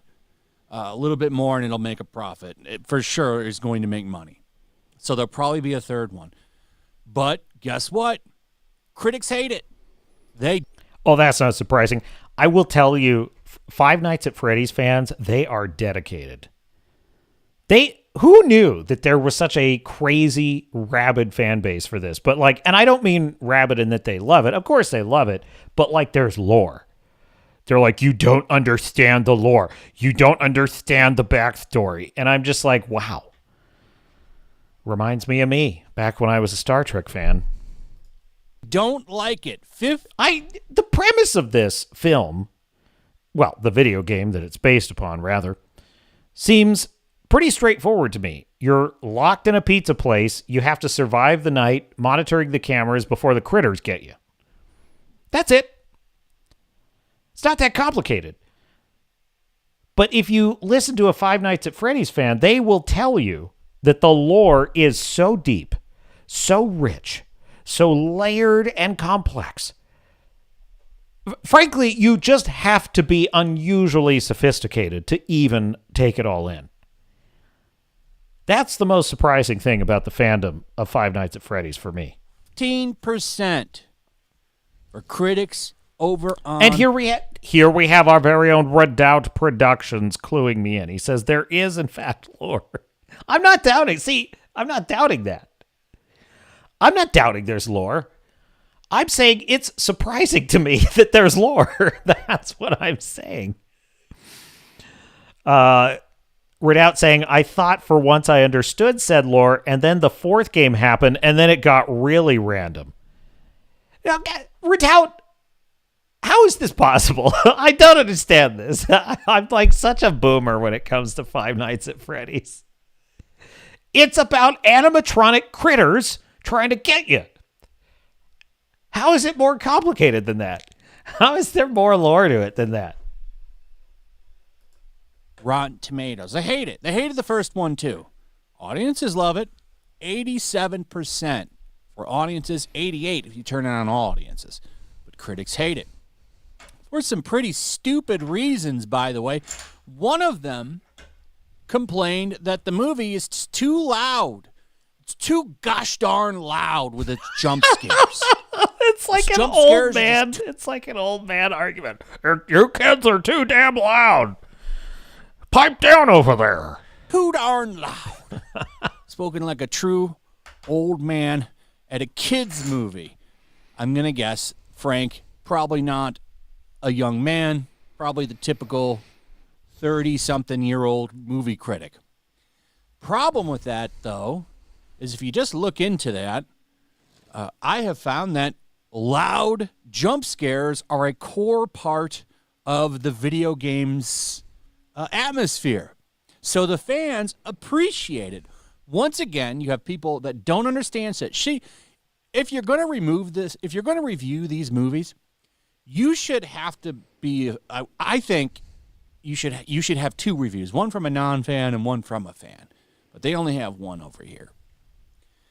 Or at least get somebody that's familiar with it. Because you look kind of stupid. You're complaining about something that is obviously done for the fans. Okay? And, you know, I said I mostly liked the first Five Nights at Freddy's, but in my official review, I may have noted a few critiques I had of the film that I thought were a bit odd. The juxtaposition of his bright daylight dreams with the dark dread of the pizza place, I felt that was clashing, for example. And I felt that it wasn't locked room enough. It felt too easy to escape the critters for me. And you should have seen the comments on that video. They were just, the knives were out for your dear captain. As if I had said it was trash, which I did not say. I didn't describe it in the terms I might describe something like Joker, folie à deux, or Gladiator, folie à deux, or The Crow, folie à deux. Folie à deux. When you look at this, 88% popcorn meter over here, which is just the audience meter, they like it. So job well done. And what I find funny about this is Blumhouse is dunking on the critics. So this is from their Instagram. It's not for you. Roasting the Rotten. That's actually pretty funny. Now, this is a refreshing change, isn't it? So this is the official Blumhouse account, which, by the way, they produce about as many skippable horror films as they do brilliant horror films. Nevertheless, I really admire Blumhouse Studios. I really do. The way they make movies is very similar to the way Takashi Yamazaki made Godzilla -1. Just zero fat, just budget based. And meant to actually be entertaining, like meant for actual audiences, not like fake woke wackos who are going to enjoy a DEI lecture. They just want to entertain, right? And what I love about this post, usually it's the fans they're saying this to. Usually when it's all of the Star Wars fans saying we hate the Acolyte, we're hearing it's not for you. Wait, who? Us? The fans? It's not for us. This time, the critics hate it. The fans love it. And they're telling the critics, the snooty, pedigreed, sophisticates, the approved critic class, your well-bred betters. You see, they are educated. Critics understand cinema in a way that you, the rube, the hayseed, does not understand. You may think that you enjoy Five Nights at Freddy's, but what you fail to recognize, you pathetic country bumpkin, is that it is far too loud. It is simply not refined and artistic enough. It's not Oscar material. And Blumhouse is saying, well, it's not for you. Screw you. Tomatoes critics says it's not for you, which is true. I love this. I like that they're owning. I like it when studios do this because 9 out of 10 times, these people are always given bad reviews to shit that they just don't like. They don't like stuff like this that's geared towards fans. It's in their reviews. They say that it's got too many fan things. It's too much fan service, too many Easter eggs. And Dude, why is it that critics absolutely hate it when audiences get what they want? They fucking hate it. This is why we got James Gunn's Superman. Because if we got a classic, vanilla, Wonder Bread American Superman that loved being Superman and that everyone loved and respected, if we got that, doesn't mean he can't have problems or a character arc and run into a crisis. Of course he can. But if we got the Christopher Reeve style Superman that we all wanted, they would have been pissed. Dude, the critics are so mad that we got Top Gun Maverick. We got a Maverick who is an ace fighter pilot who loves what he does and is cool. They hate it when we get what we want. They think, critics think that the purpose of a film is so that they get to tell us what's good about film. The purpose of a film is so that stunning and brave, diverse people have a job making films. That's the purpose of a film. The purpose of a video game, goes the video game journalist, is so that diverse, stunning, and brave DEI hires have a job making video games. That's the purpose of a video game. So that you fork over your cash for an unfinished game with tons of bugs and most of the crap you have to buy as a DLC. The purpose of you doing that is not so you enjoy a game or have a wonderful time or escape your shitty workaholic life for a few hours. No, the purpose of a video game is so a stunning and brave transsexual has a job making a video game with a shaved head, butch chick who looks like she was beaten with an ugly stick. Or a super fat third officer on the bridge of a starship to say, "Oh, Captain, those neutrinos would be great for study." It's so that fat, androgynous, I think, alien character in Starfleet Academy has a job as an actor. That's the purpose of a show. And I remember them doing this shit with Mario, another movie that critics hated and fans loved. That's true. I do. I just don't get You know what's funny? I can't stop thinking about this.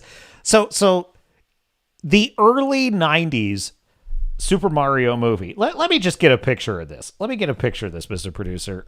Early, I can't spell. 90s Mario movie. And you know the funny thing, too? I was a kid when this came out, and I had to see it because Mario was cool, and I loved Mario, and I had no idea what this movie was, but I needed to see it. My parents wouldn't let me see it because it was too weird looking. In retrospect, they may have had a point, but, this was the Mario movie. And you had, who was it? This was King Koopa in this creepy, weird Mario movie. Yeah, it's Bob Hoskins, John Leguizamo, and I'm trying to remember who played King Koopa in this.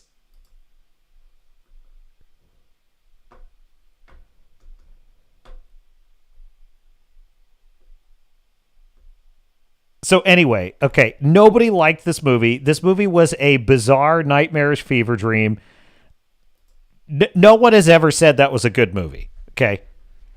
Until Nintendo made the new Super Mario movie, which looks just like the video games, was beautiful to look at, was nothing but fun, and made audiences of all ages delighted and deliriously happy. Until that film came out, or rather, to put it more accurately, when that film came out, suddenly you had critics that were writing odd, like, nostalgic pieces about, I would much rather have that much more interesting and original Super Mario movie from the 90s. Say what you want about it, but at least it was different. Oh, shut the fuck up. That's so stupid. You didn't like that movie. You're only saying that because you're mad that they made a Mario movie that's lore accurate and fun and makes people happy. God, I despise the critics. I despise them. I used to read the critics, and now I hate them. I despise them. They call this movie a cash grab, but, if the fans are happy with it, does it matter? If you're a fan of this franchise and you enjoy these movies, what does it matter? I mean, isn't everything technically some kind of cash grab? You could say the same thing about Mario. I mean, they're doing the movie to try to make a shitload of cash because you know what Five Nights at Freddy's has, like Mario? A built-in fan base. And when you have something like this, your number one, I guess you want to make it accessible, right? And usually these things are done pretty good to at least make them accessible for everybody. But if there's one core demographic that you want to make happy in a movie like this, it's the fan base, because they're built in. You want them to come, you want them to enjoy it, and they're going to be the ones that spread the most positive word of mouth. So you want them happy. Otherwise, you're just going to step in some shit, which studios have done several times when they pissed off the fan bases of shit that they put out and didn't make them happy. So, yeah, that is a legit post. It's over on the Bloomhouse Instagram. These people they proposed in the theater. I guess, if you're fans, all right. Here's some fans enjoying it, stuff. But what I found funny was this. It's not for you.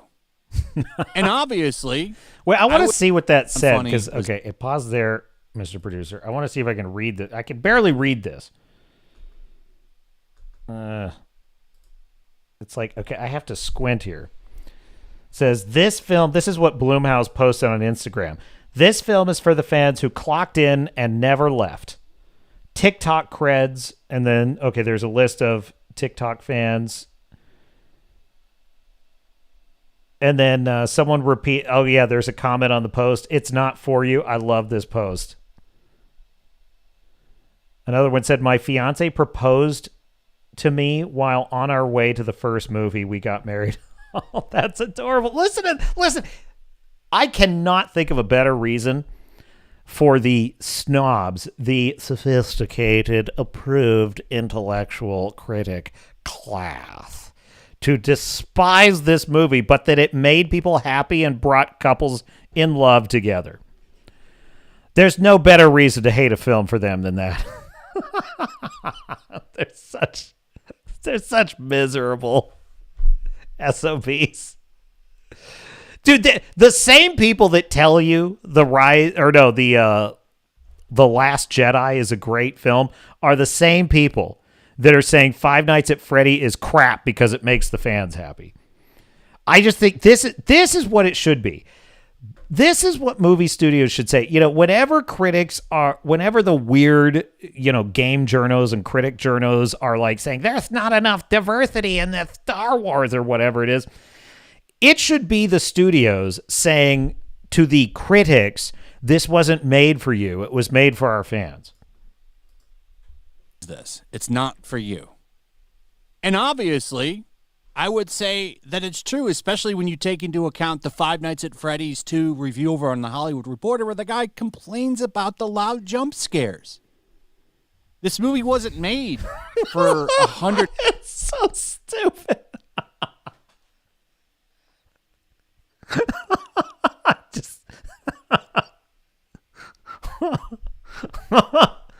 What's with all the loud sounds?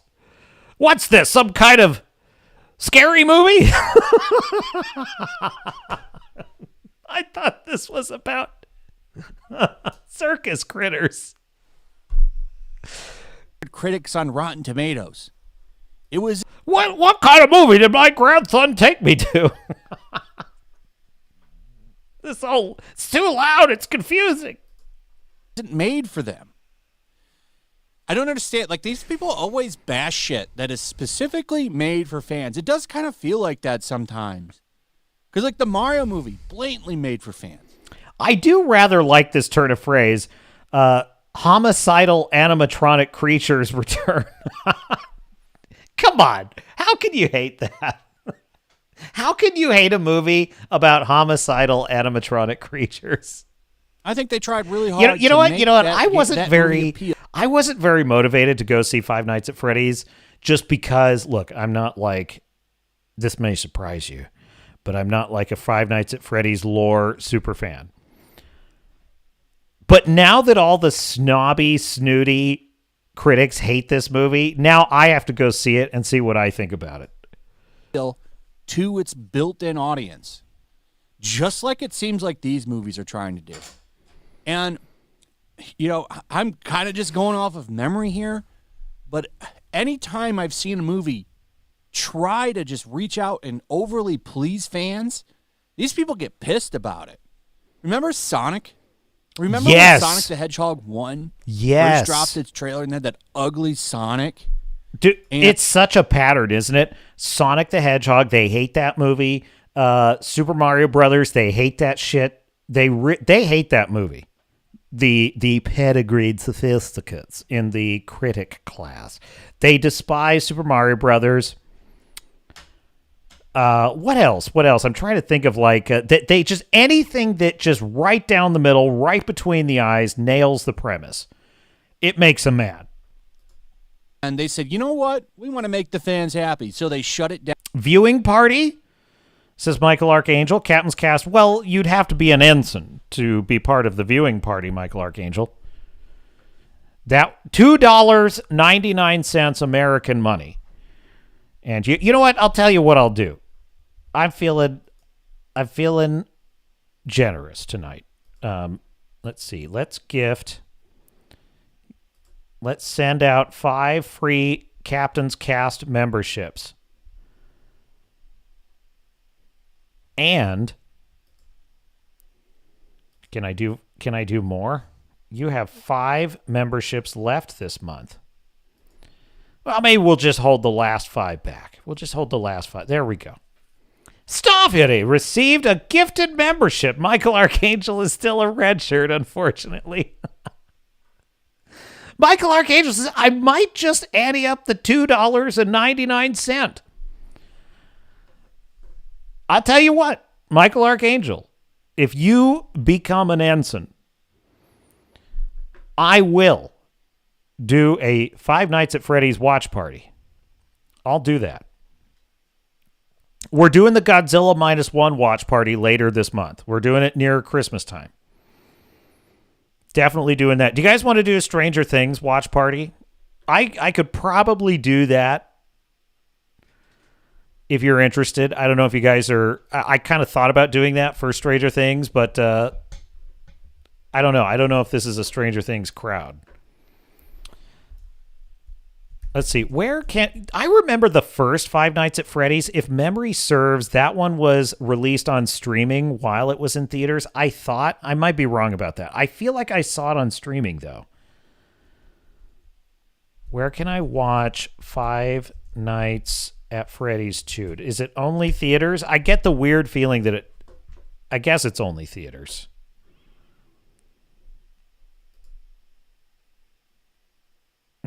I guess, yeah. So, but you're talking about the first one, of course. I imagine, Michael Archangel. Redoubt Productions says, to be fair, there are some YouTube screwiness with receiving gifted memberships. I had to use the OG email for the channel to even buy a membership, an email I rarely use now. That is weird. Yeah, make sure that you have allowed accepting memberships in my chat, because you have to accept it. If you don't accept it, you don't get one. So, roll tape.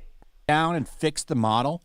Do you remember the backlash from the mainstream media on that? They had a meltdown over that, which was always funny to me, because it's like, well, obviously they're just trying to make fans happy, which should be a good thing. But they had a meltdown over that.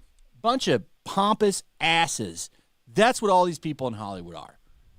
Any kind of overly fun movie that is just meant to be some kind of popcorn joyride, they'll act like this shit that's trash, and there needs to be some high art in there. Not everything needs to be high art. Sometimes people just want to have fun, and I think that that's what this movie does. So, yeah, I find them shitting on the critics funny, because the critics are shit. They usually always are shit. 100%. Well said. That was a great Yellow Flash video. I wasn't even thinking I was going to watch the whole thing. That was good.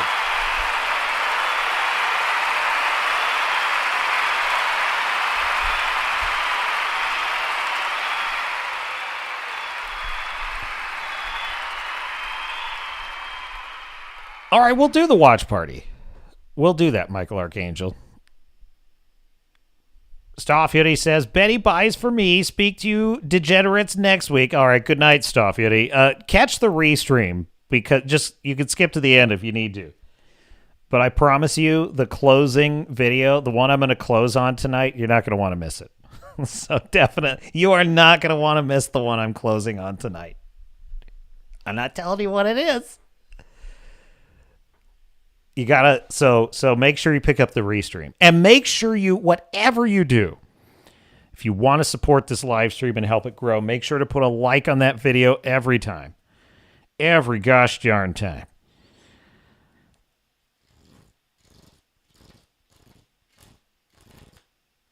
All right, so we will do, I'm just curious if Michael Archangel got a membership, and I wish I could control who got one, but I suppose that would be showing favoritism aboard the ship, and that could have its own problems as well. Yes, then, so let's pivot now to Nerdrotic. We are going to take a look at the absolute state of Marvel and DC, and it's a nice bookend for the stream, because I began by reacting to the Supergirl trailer, which I had not seen in its totality yet. I'd only seen the dog whizzing on poor Superman there. It's really remarkable. The first trailer that I saw for the Superman 2025 film, I mostly liked it, and there was a lot I was defending about it. Why do I bother? But the strangest thing about James Gunn is the more he talks about his work, the more I see of his work, the more he promises the work to follow, the more he expands upon it, the more he adds to it, the more he makes me not like it. It's incredible. The more times I saw Superman get beat into the dirt, the less I was enjoying this portrayal of Superman. And yet he finds a way in a trailer for another film to make it even worse, with the dog pissing on Superman. You cannot tell me that that's not symbolic. You cannot tell me that you're not sending a message, whether unconscious or otherwise.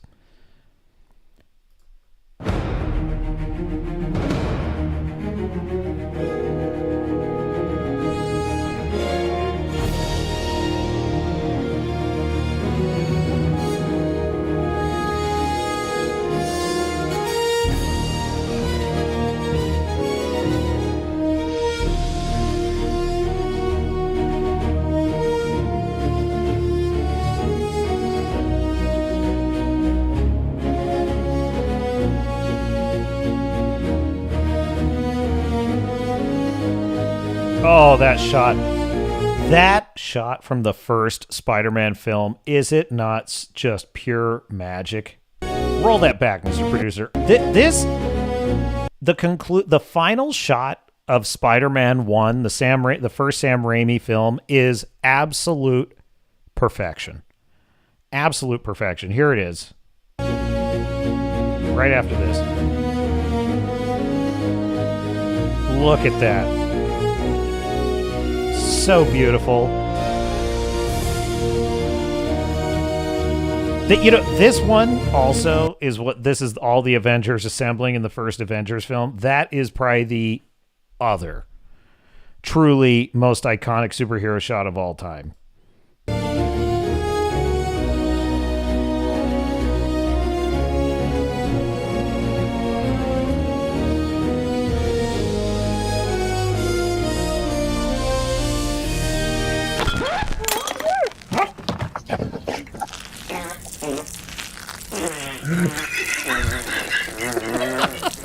Nerderotic.com.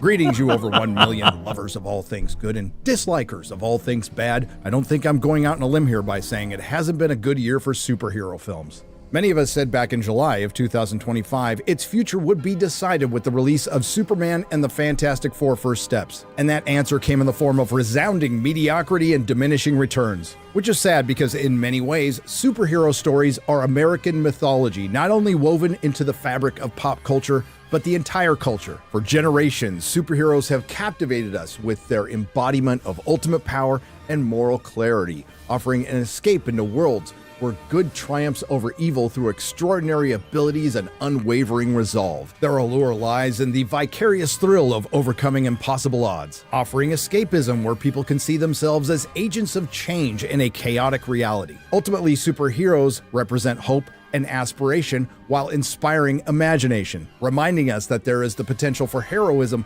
in all of us, even if it's in small everyday acts. And for a long period of time, Hollywood was able to, with varying degrees, capture this. So what the hell happened? Well, it's a tale as old as time with one recent addition: greed, hubris, ego, and a slavish adherence to the message. At time of recording, the Supergirl trailer has just dropped, and I think this opening scene pretty much sums up the genre. And believe me, we'll get to that. But considering just that scene and the Supergirl poster that says truth, justice, and whatever, I think it's safe to say they've had a good run and superheroes are cooked. Yeah, come on! Whoever did this, just confess. We promise we won't be mad.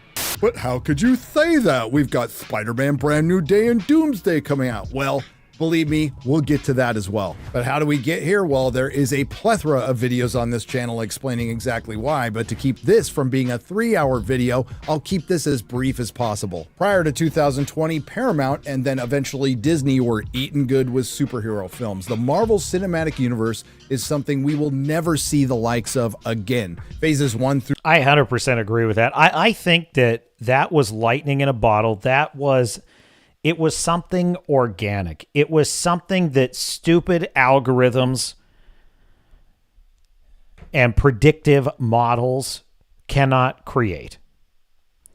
That because it was the constellation of individual visions just very carefully knitted together by a single vision that made the first three phases of the Marvel Cinematic Universe something really magical. And once they figured out that was something magical, they tried to monetize it. They tried to formulatize it. They tried to standardize it. They tried to algorithm mine it. And that was exactly the moment it died forever. Through 3 collectively featured 23 films that all, with the exception of The Incredible Hulk. And Redoubt Production says, that's right, I was filming in Gettysburg when you discussed the first Five Nights at Freddy's movie. That's when I made my video about the Marine Corps maneuvers in 1922. You are, Redoubt Productions, an indispensable historical man. Keep up the good work, sir. Were moderate successes to box office smashes, culminating in a box office total that is approximately $22.6 billion. And that includes... Dude, that is crazy. $22.6 billion is the box office total for the first 3 phases of Marvel.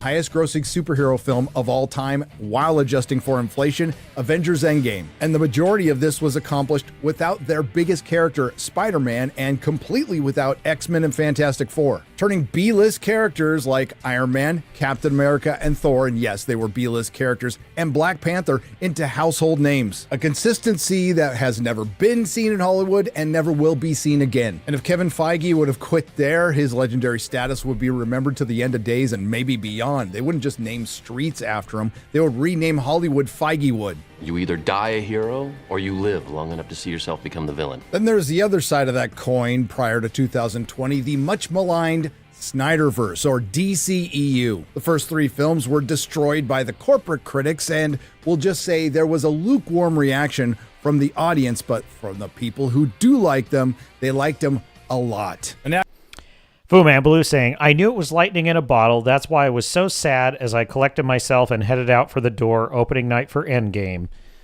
Fu Man, I have to tell you, I had the opposite belief. Of course, I knew it was something special, but I really did think that it could continue for a long time. I really did. And that's because I thought that they would continue the strategy that made it possible. How the years have changed my mind about that. After Zack Snyder had to leave after a family tragedy and the abysmal showing of the Justice League, things actually started picking up with Wonder Woman that was well received by the corporate critics and the audience. Aquaman, which made $1 billion and a film outside of the DCEU. Joker, which made $1 billion without China. And admittedly, both Aquaman and Wonder Woman had Zack Snyder's fingerprints all over it. But reflecting the problems that they have with their source material publisher, DC Comics, they found themselves in the position of playing catch up to Marvel. I'm just going to say it. Henry Cavill's Superman is just so damn cool. It really is true that absence makes the heart grow fonder. He is just a Chad. He's buff. He looks menacing when he needs to look menacing. He's awesome. Where is that? Do I have this? I'm going to look for this while this is playing. A company that basically took Mr. everything Producer. they started in the comics and did it better. And this all had to do with Warner Brothers. Now, if Disney is Hollywood's most evil company, Warner Brothers is its dumbest due to studio interference causing all of their problems. And they were utterly dominated by Marvel, except for one thing. Wonder Woman and its success combined with the Me Too Time's Up era made Kevin Feige blink and flush down the toilet a formula that was working just fine, bypassing decades of comic book lore that sold in the range of hundreds of thousands to millions, that rushed to adapt a more current era that was filled with race and gender swaps in comic books that were more likely than not canceled, that sold in the tens of thousands, which includes the creation of the MCU. From Kevin Feige, I think we're getting to a point soon where we have so many great female characters that those are just our heroes, as opposed to when they are all female, all male. It's just the Marvel heroes, more than half of which will be women. And since taking a year off from a government overreaction to a cold for both companies, it's been all downhill from there. Disney Marvel decided to go all in on the MCU and the message and bypass this thing known as a plan, leading to diminishing returns that should be taught in film schools. Phase 5 was an era of lore destruction, character vandalization, both male and female, and identity politics. From Black Widow, a prequel about a dead character that performed so poorly it led to the film's star Scarlett Johansson suing Disney, to the good friend of Pepper Potts, who was now running Stark Industries, the Falcon not being able to get a bank loan where they insinuate it's due to his race, to the deification of the terrorist Freckle Jesus, to turning the Infinity Stones into paperweights, to attacking fans in She-Hulk, to making Thor a bumbling idiot, to making Nick Fury a fraud, to Hawkeye getting his ass kicked by Kate Bishop and Echo, to making the Kingpin cry, to the abysmal flop that was the Marvels, to centering both phases around the villain Jonathan Majors Kang, who should have been fired for his performance and not for his alleged allegations.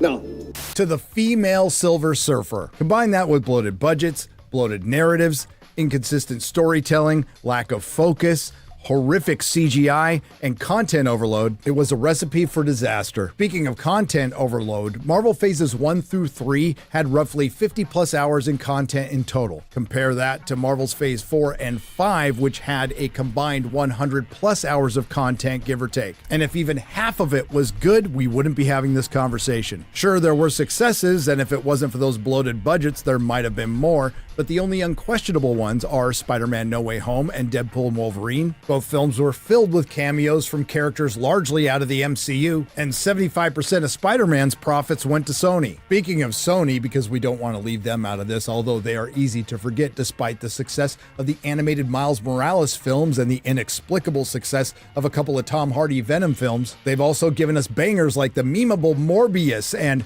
Kraven. You remember Kraven came out? And of course, the gloriously awful Madam Web. But there was one more success with Disney Marvel, the holdover Guardians of the Galaxy Volume 3, directed by James Gunn, who then f***ed off to DC, where his first publicly perceived act was to get rid of Henry Cavill as Superman. And Warner Brothers and James Gunn didn't do themselves any favors. Since the Joker's release in 2019, as far as films that have been released in theaters is concerned, they've had no less than 9 flops. That's right, Birds of Prey and the Fantabulous 9 flops. How much pain does it take for them to actually learn the lesson?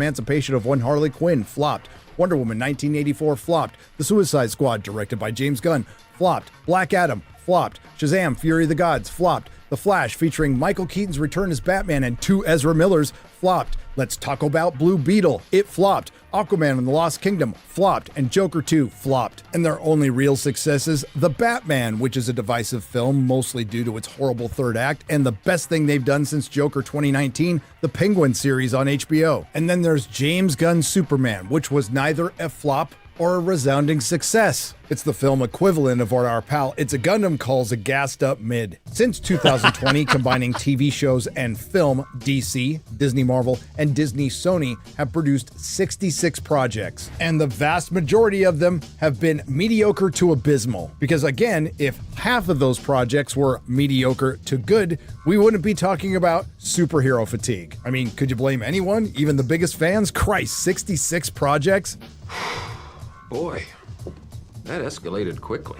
And I can hear you now, hypothetical dear viewer. Is it superhero fatigue or bad movie fatigue? And my answer is yes. And now we need to talk about the future of superhero films. We'll start with Sony because this will be the easiest one to prognosticate, and arguably they made the smartest decision by canceling all the Spider-Man villain spin-offs. And they're just gonna make Spider-Man movies, and the only one they're really doing on their own is the 3rd Miles Morales film that'll come out someday. Side note on Miles Morales, the co-creator of this derivative character, Sarah Bocelli, recently reported she's getting 0 residuals.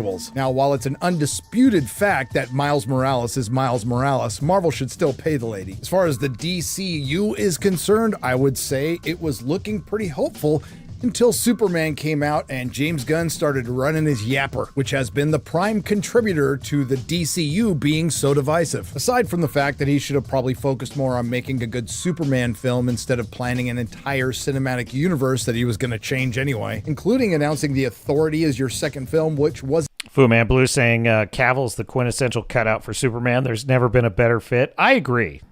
Isn't even originally a DC. Well, I mean, at least physically, you could make the argument Christopher Reeve had the better personality. Christopher Reeve had the best personality, but just the physicality, he just looks the part so perfectly. Title that belonged to Jim Lee's Wildstorm. Now, it was a wise move for James Gunn to can that film, but what he's come out with so far is not exactly inspiring. And for starting an entire cinematic universe, it lacks any focus, narrative, or world building. But there is one commonality with all the projects he's produced with DC, from the Suicide Squad to Creature Commandos to Superman to Peacemaker. They all feature a ragtag group of... Absolutely not, Fu Man Blue. It does not count if the audio of the videos I play is out of sync with the creator speaking, because there's no bib for that. And that's because it's not my fault, Fu Man.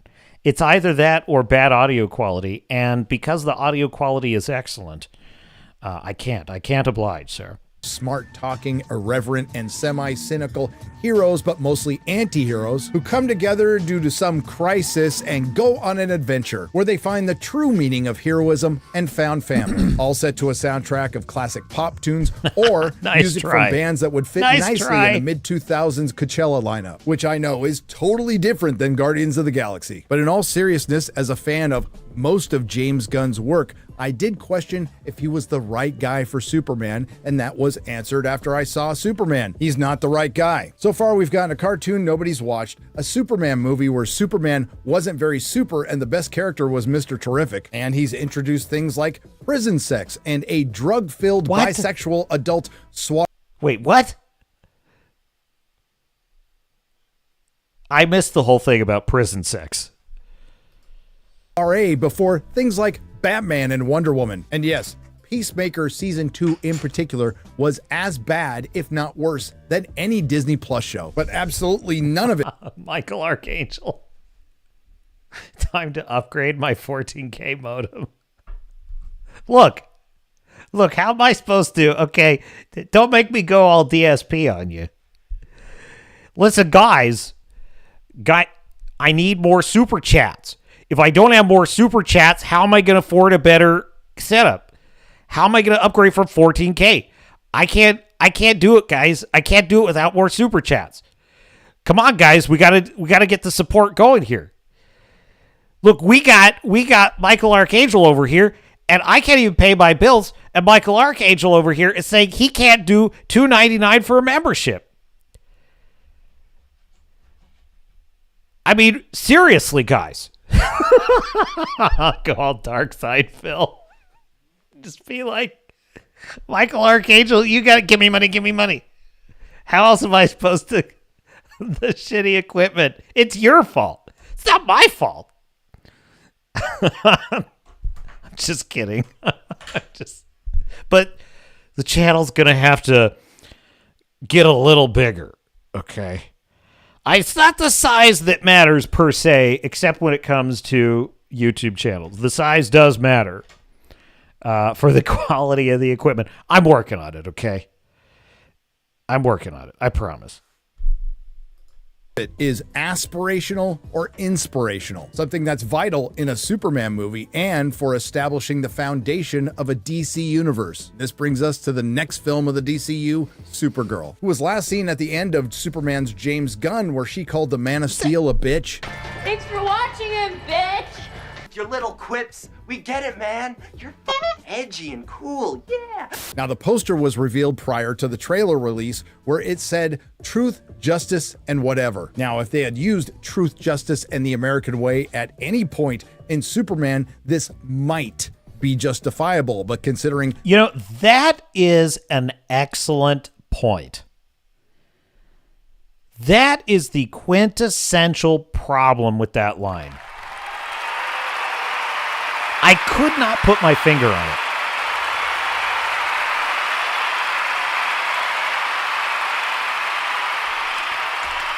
I just couldn't put my finger on like what was really, really wrong with that line, truth, justice, whatever, because just on paper, it's like, yeah, this is a different character. She doesn't value what Superman values. It's meant to, you know, that's the point, right? But something was just so off about that, even so. And I was thinking, well, it's just so played out at this point. I'm just so tired. I'm just tired of it. I'm just tired of this general attitude with superheroes anyway. I feel like this is already what we get with the MCU. But Nerdrotic just absolutely put his finger on what it is that's the problem with that. It would be one thing if Superman had stood for truth, justice, and the American way in the film and it had been stated. Because then this would be presenting a foil to that, which would make sense narratively. But he didn't have American way in the first film, and he's just pissing on it here. So it doesn't even make sense to why even bring it up? You didn't even want to bring it up in the first movie, so why you bring it up here? Because you hate the American way. I'm just so fucking sick of our society always, you know, my entire life, liberals, leftards, commies, woke wackos, call them whatever the hell you want. Conspiracy theorist types, because they deserve credit for that too, because a lot of them are like this. Just you're all anarchists. You're general purpose America haters. My entire life have been trying to brainwash every American into hating their own country. Every American should feel guilty and ashamed when they hear Superman say truth, justice, and the American way. Oh, the American way is nothing to be proud of. I'm just so sick of it would be one thing if they said, yeah, we hate America and you should hate America, but they don't. They pretend that James Gunn pretends he's a patriotic American. He pretends that he loves America, but he's ashamed to say the phrase American way in his film. And it makes me sick. I'm tired of these stupid fake wackos telling us how we should feel about things, and then getting mad and snotty when we're like, well, you know what? We don't want to watch your shitty movie that's shitting on the things we care about, like our country.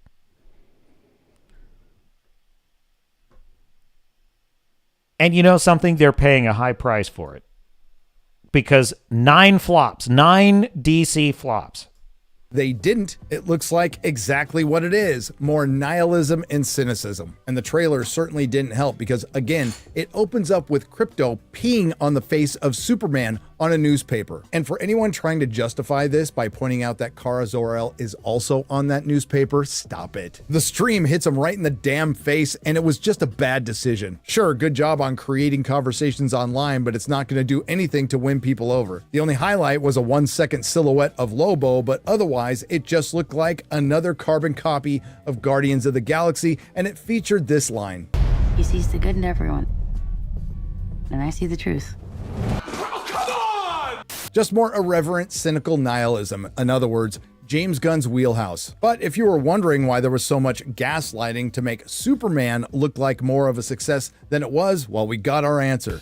WB's for sale to Netflix of all places, which is the worst possible news for any Lord of the Rings fan, Game of Thrones fan, Harry Potter fan, and particular DC fans. I mean, my first question is, what happens to DC Comics? Paramount is still in the mix, but what it does do is put James Gunn's long-term future in doubt, along with the long-term future of the superhero film being in doubt. And this brings us back to Marvel, whose next 2 films are undoubtedly going to be massive hits. And that's because both films are going to be absolutely packed with cameos. Spider-Man Brand New Day is going to feature the return of the Scorpion, the return of the Savage Incredible Hulk, and Punisher, among others. And while I can't be specific, but this character's name has already been floated out there, the introduction of the first MCU member of the X-Men. And then, of course, there's Doomsday that features everyone else. A film that may devolve into essentially being Robert Downey Jr. kills the Marvel Universe. A movie I think that's going to be a lot closer to Doctor Strange Mom rather than Infinity War or Endgame. Still, it's going to be a cameo fest that's going to make a lot of money, but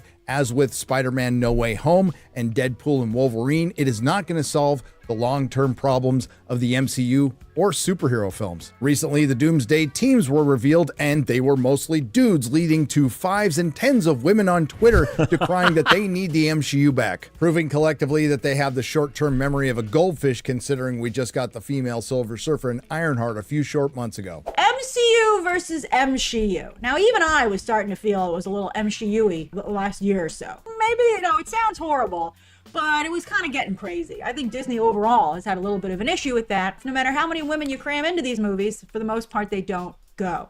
I'm sorry. I think that she's off her doxycycline. I'm just saying. Could you speak into my good ear? I know what you're thinking. The end is nigh. Grace Randolph just made a good point, but not to worry. She reverts back to form, forgets what she said a mere few seconds ago, and contradicts it. But I think that we might have overcorrected a little bit. This is an extremely male-centric cast. And I think not only is it male-centric, but it doesn't have any female characters to excite female and LGBTQ audiences. You know what I'm talking about. Isn't it crazy? Isn't it? We can have always alien films female-led. Never allow a man to lead an alien film, because that was what the first alien film was about. It was about how women are always in charge of the alien films. We can have all female command crews in Star Trek. We can have all-female superhero team. We can have girls get it done all the time. But you have a mostly male cast. Well, then everybody loses their minds. Those of us who love Wicked, Barbie, the Disney live-action fairy tales, and even Avatar. Even Grace thinks Avatar is a movie for Barbie and Wicked fans. Anyways, to state the obvious, Disney... That's a low blow. Marvel has been making movies for I'm not a Barbie fan. Those demographics for the last half decade, and as you pointed out, Grace, they didn't show up. Barbie and Wicked Part 1 were successes because they were made for girls and gays, and they need to stop making superhero films for Wicked and Barbie fans. This movie is for the comic book girlies and gays, so y'all better start reading, okay? Oh my God.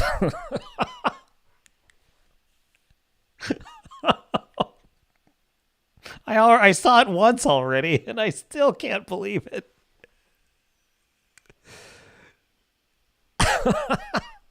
I cannot wait for Supergirl, Woman of Tomorrow to come out. Paraphrasing my good friend Chris Gore, turning Marvel into a girl brand will prove to be one of the costliest decisions in entertainment history. But again, getting rid of the MCU and replacing them with cameo fests doesn't even begin to fix the problem. You need to win not only dudes back, but normies of all makes, shapes, and sizes. But getting an audience back is much easier said than done. Think about this. The movie that technically started it all for Marvel, Blade, can't be made today. Well, they can, but they won't because they've dialed things up to such ridiculous levels that it's not financially viable to go back to formula, which is what they need to do. Back to formula. Yes! And that is the absolute state of superhero films. They were the most healthy when you could make a solo superhero film. Long gone are those days, and remember when they made comic book films that weren't Marvel or DC? From 300 to Sin City to Dread to History of Violence to Kingsman to Kick-Ass to Hellboy to The Mask. We had it so good back then. Now, they'll be able to make Batman and Spider-Man movies forever, but keep in mind the next Spider-Man movie is, again, filled with cameos. And what was the last Superman filled with? Cameos, when they should be able to survive just fine on their own against their arch villain. But now everything just looks like Ready Player One. But some of the main components of most modern superheroes that are missing are earnestness, aspiration, inspiration, and heroism. And that's because I think there are very few left in Tinseltown who either believe in that or even know what it means. I think the vast majority see Superman as Homelander. The hero has been deconstructed to death, what they've needed to do for years, and it's possibly too late. That's such an interesting point. They see, like James Gunn and most in Hollywood actually see Superman as Homelander. Meaning they don't believe a character like Superman, as he exists in the comics, Clark Kent, they don't believe a character like that is plausible or possible. Not just in terms of the superpowers, assuming that any being ever had those superpowers, it is not possible that he could be that good of a person, which is why the Homelander character. So that is incredibly interesting that he makes that point. Essentially, they see Superman as Homelander. And that's why it seems so fake and performative when they try and get the character right, because they deep down just think, I basically just portraying Homelander.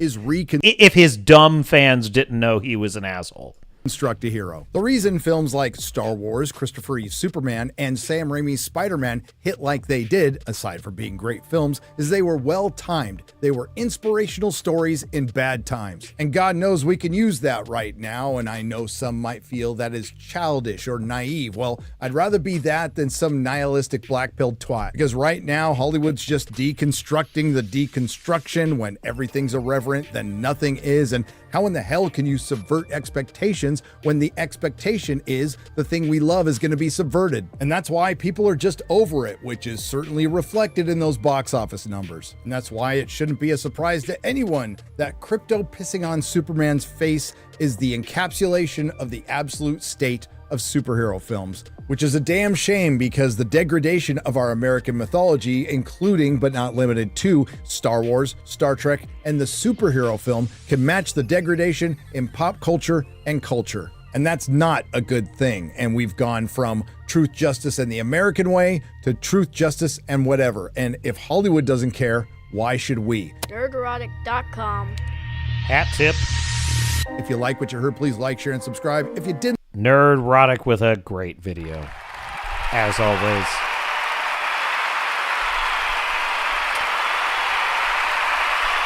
All right, me hearties, time to close it out. We've had some good times. You know, I might start doing...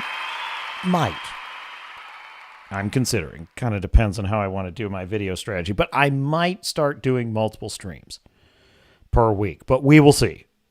We'll just stay tuned for that. But the Thursday night stream could conceivably return.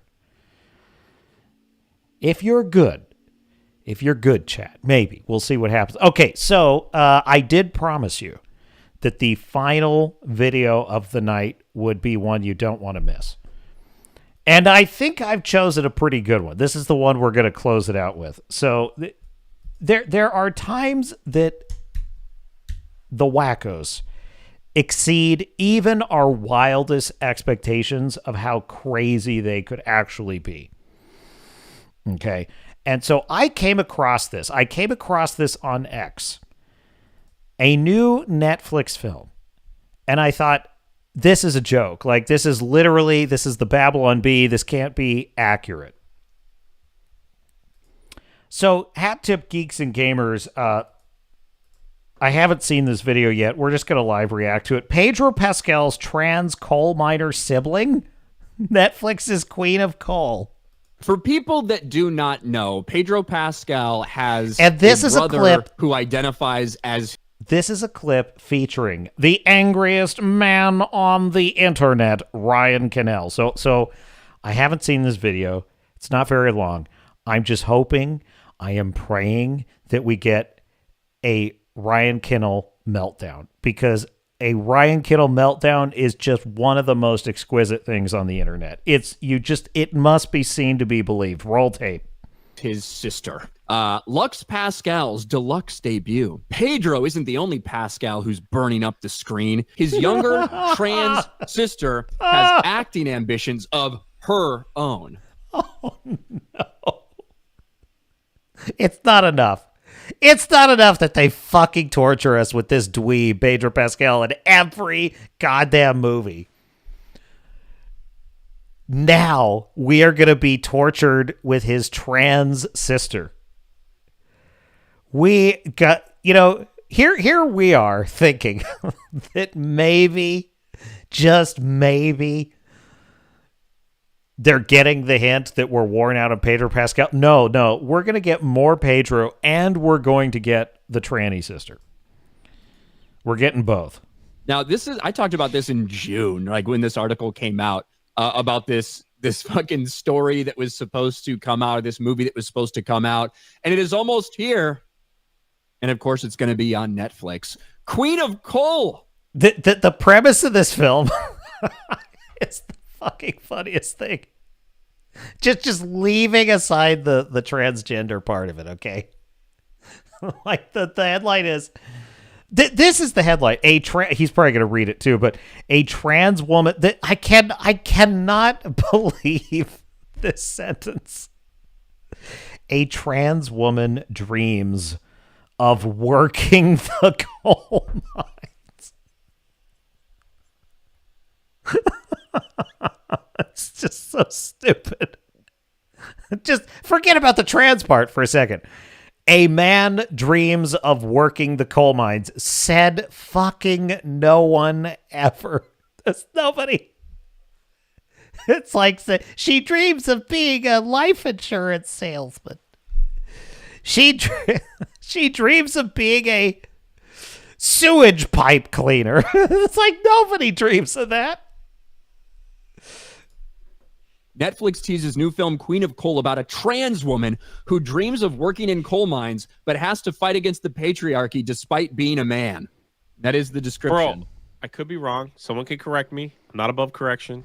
I have never heard anyone in their life tell me that my dream job is to work in a coal mine. My dream job is to get black lung. It's literally a fucking metaphor for the worst job. That's literally when you are comparing your actually pretty decent job to a miserable job. You say, oh, back to the coal mines.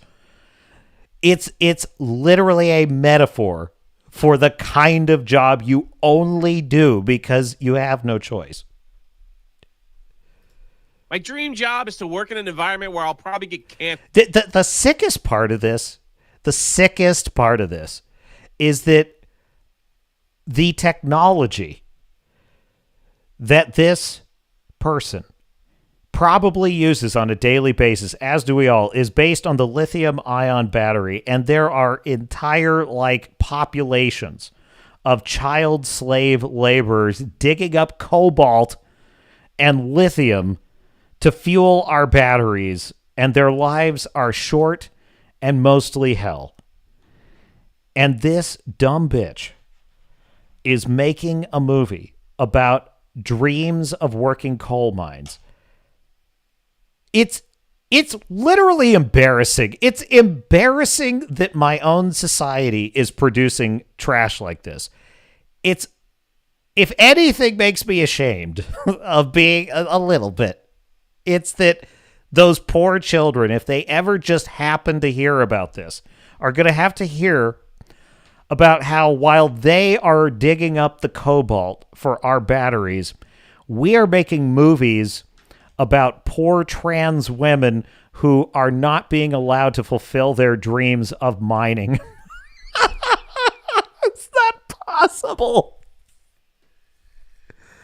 Dude, when I say that woke people have a sick worldview, I can't think of a better example of exactly why I say it. It is a sick. You have to be sick. You have to be so fucking twisted to even think of this as a viable premise. You have got to be basically mentally ill to think that this is a movie idea. Crowbar says a trans woman dreams of being the swing shift manager at Burger King, but must battle the page. I mean, that's probably the sequel. It's probably the sequel.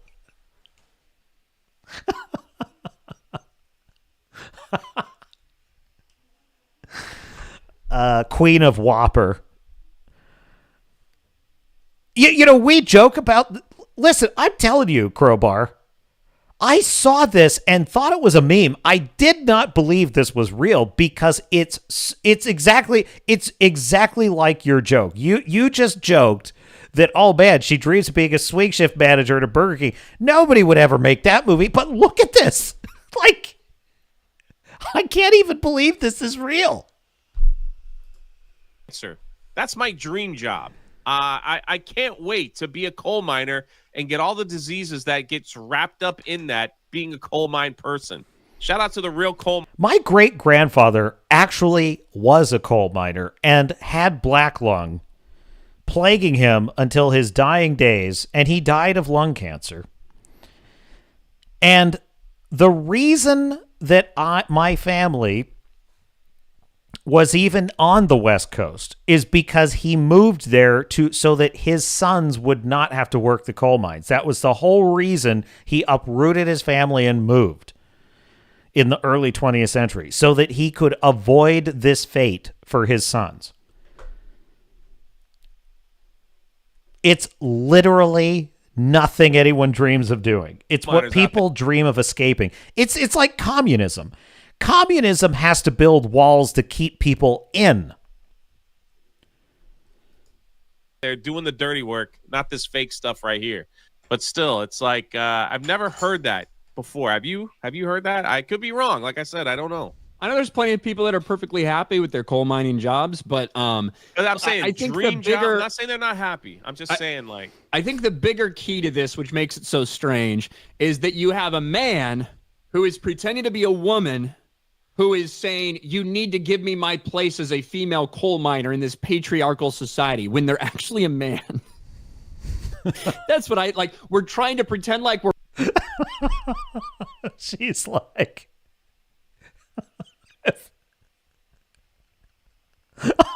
I wish I were a man so I could mine coal. If only I were a dude.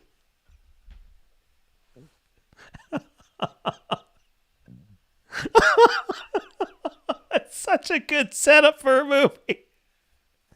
If I were a dude, I could mine coal with all the other men. Unfortunately, I'm a trans woman. Oh, woe is me. Oh, the gods, why do you curse me so? Unfortunately, I was cursed to be a chick with a dick. And so now I can only dream of being allowed to do what men do. How the fuck did our society get here? How is this oh my God, I can't believe this is the future. Man, when I was watching Back to the Future 2, which projected a possible 2015, this was not what I had in mind, man. I was like, flying cars is what I had in mind. Self-drying jackets is what I had in mind. Not this. What the hell is this?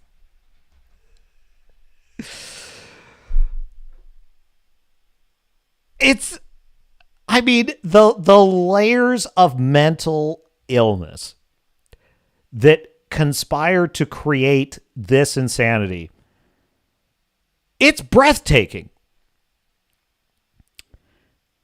We have some seriously disturbed wackos running our culture. Yes, they've lost some ground recently, and they've definitely lost the edge, but make no mistake, we have a lot of house cleaning to do. We have a hell of a lot of garbage to clean up in our society before we get things back on track. And it's probably, let's face it, it's going to be a multi-generational project. It's not just going to be Gen Z. It's going to be Gen Alpha and the generation after that that's going to have to clean up this damage. You know what's You know what's just really crazy? This blows my mind. When's the last time you heard anyone bitch about climate change? Have you noticed this? It's like it just up and vanished like a fart in the wind. 30 years of my life, since I was a kid in school, I've been being lectured about this crap, global warming and climate change. Just constant. All of a sudden, in like the last couple of years, gone. Nobody talks about it. You remember every single summer we get these stories, right? Every single summer we would get these stories of like, it's hot. It's July. And in July, a city just hit the triple digits. My God. It means climate change. It's so hot. And now, yeah, you get a story here or there. And I'm not saying there's none, but you get like a story here or there. But I'm telling you, it's a recent realization. I hadn't even thought about it in a while, but then suddenly I just realized, I'm like, nobody's talking about this anymore. Now, of course, it's a completely made-up hoax, and it's always been a made-up hoax. I didn't always believe that, by the way. I never fully bought into it, but I also was like, well, there's some scientific evidence, blah, blah, blah. I am 100%. It was a fucking op. The whole thing. Of course it was. Everything leftists want is a lie. Everything. If they want something, they're lying. What explains this? What explains this climate change thing that they spent decades investing? And you know what it is? Who were the people that were pushing this bullshit? It was the tech billionaires were a big driver, like Bill Gates and Jeff Bezos and all those types. Those were the ones, Mark Zuckerberg. They were the ones pushing all this shit. Hollywood was pushing all this shit. Guess who's running Hollywood now? The tech bros. They're running Hollywood. And guess what tech bros and tech billionaires want now? They want limitless, unrestricted endless amounts of resources to be funneled into AI. That's what they want. They need massive, enormous quantities of water. They need to drink whole lakes dry to cool their servers. They need to double the entire power grid basically overnight, and they need it yesterday. They need to suck all the power that they can get out of every community. They need to harvest as many precious metals, and they need to level and destroy as much earth as humanly fucking possible to get it, so that they can make billions of dollars building AI. And now they've all suddenly forgotten about how climate change means we've got to conserve water, and we need windmills to make our power. All that's gone now, because fuck all that. They need to build their AI server farms, and if they've got to clear cut a forest, drain a lake, and completely decapitate a mountain to retrieve the resources they need for this enterprise, so be it. Just a curiosity that occurred to me recently. Apropos of nothing. The mold. We're making history by being a female coal miner, but really it's just a man arguing with other men.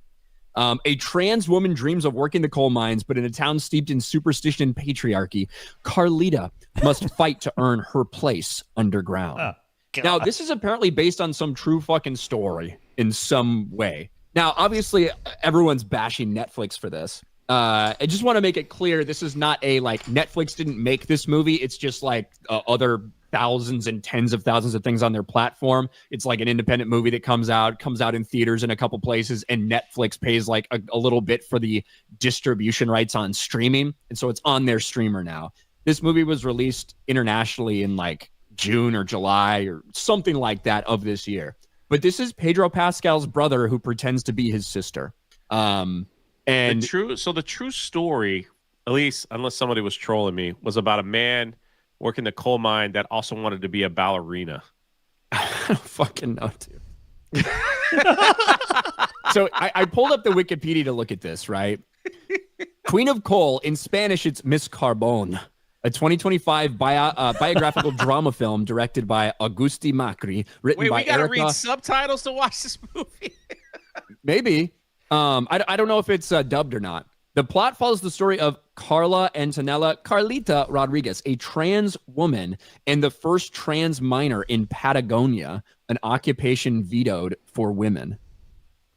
It's based on the life of Carlita Rodriguez. I don't know exactly. Look, I don't know what the fucking true story it's based off is. I don't know about Carlita Rodriguez. I have a question.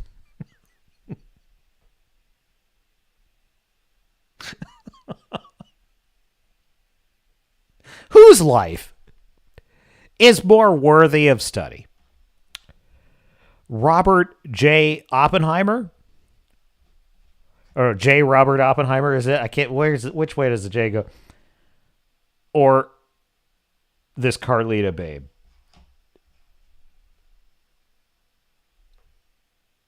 I'm just asking. Person or a dude who just wanted to dance in the ballet. I don't know. It's called Miss Carbone. I couldn't find an English trailer for it. All I could find is Miss Carbone, the Spanish one, and it's fucking ratioed. Imagine my shock. But it is just what Netflix needs right now is so many people are talking about what would happen to Warner Brothers properties if it goes over there. Well, we've got Queen of Coal, Miss Carbone. You think that the MCU type stuff is bad now? Wait until DC is owned by Netflix. If that thing happens, you have no idea how much worse it can get. It is going to get so much worse if they get control of Warner Brothers. I hope that deal is stopped by the government. It's going to happen.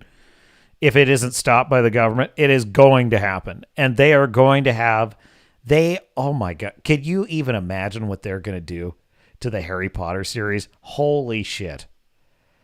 I would say like things like Lord of the Rings, you better get for sure, you better make sure you've got your physical media locked up on stuff like that, because they are 100% going to start editing things and revising things and remaking things. The man pretending to be a woman so he can fight against men for his spot in the coal mines. Yeah. The real struggle, Ryan. They should introduce this character in Landman. Let's see how that goes. Can you imagine? The trans oil. The trans oil man. That's a real struggle. Lux Pascal. Look at that photo. What the freak? That's eerie. Is it? Yeah, eerie, it's like I didn't know I had a boob job either. All right, there you go. It's unbelievable, man. How did we get here?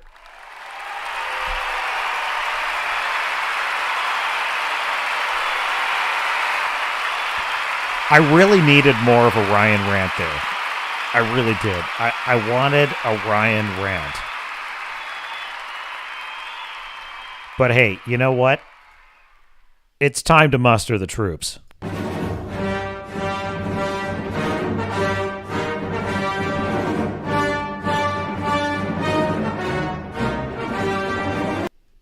So every time I play the clip of Darth Cat, it gets my stream blocked in Belarus and Russia. It's those two countries, Belarus and Russia. I can't. So if you are one of my Russian or Belarusian viewers, me playing that video is blocking it for you. So I apologize for that. I'll have to do so. I'll have to get like a different variant of that music so it doesn't get blocked there. It's the only thing I can think of. It's just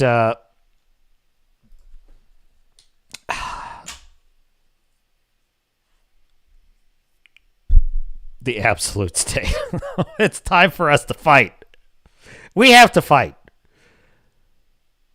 for our right to party. Where is it, Mr. Producer? This is what we need. Because the fact of the matter, it's time we face facts. You see, We're fighting for our right to live, to exist. And should we win the day, the 4th of July will no longer be known as an American holiday, but as the day when the world declared in one voice, we will not go quietly into the night. We will not vanish without a fight.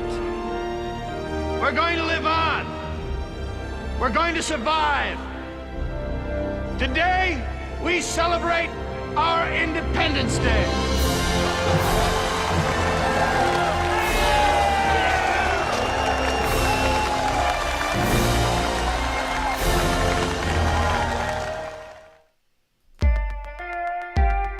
That's right. We celebrate our Independence Day. Been another exciting excursion, the Captain's Cast on the Swords of Starships channel. Please like and subscribe if you're enjoying the stream. We'll hang out again, you and I. It's never that long before another Captain's Cast is coming around, and the holidays are coming up. We got lots of fun stuff. We'll do a little, maybe a top 5 best and worst this year. Probably not a top 10. I didn't watch enough of the slop for that. We'll see. We'll see. Maybe the captain's list could fill up fast, so...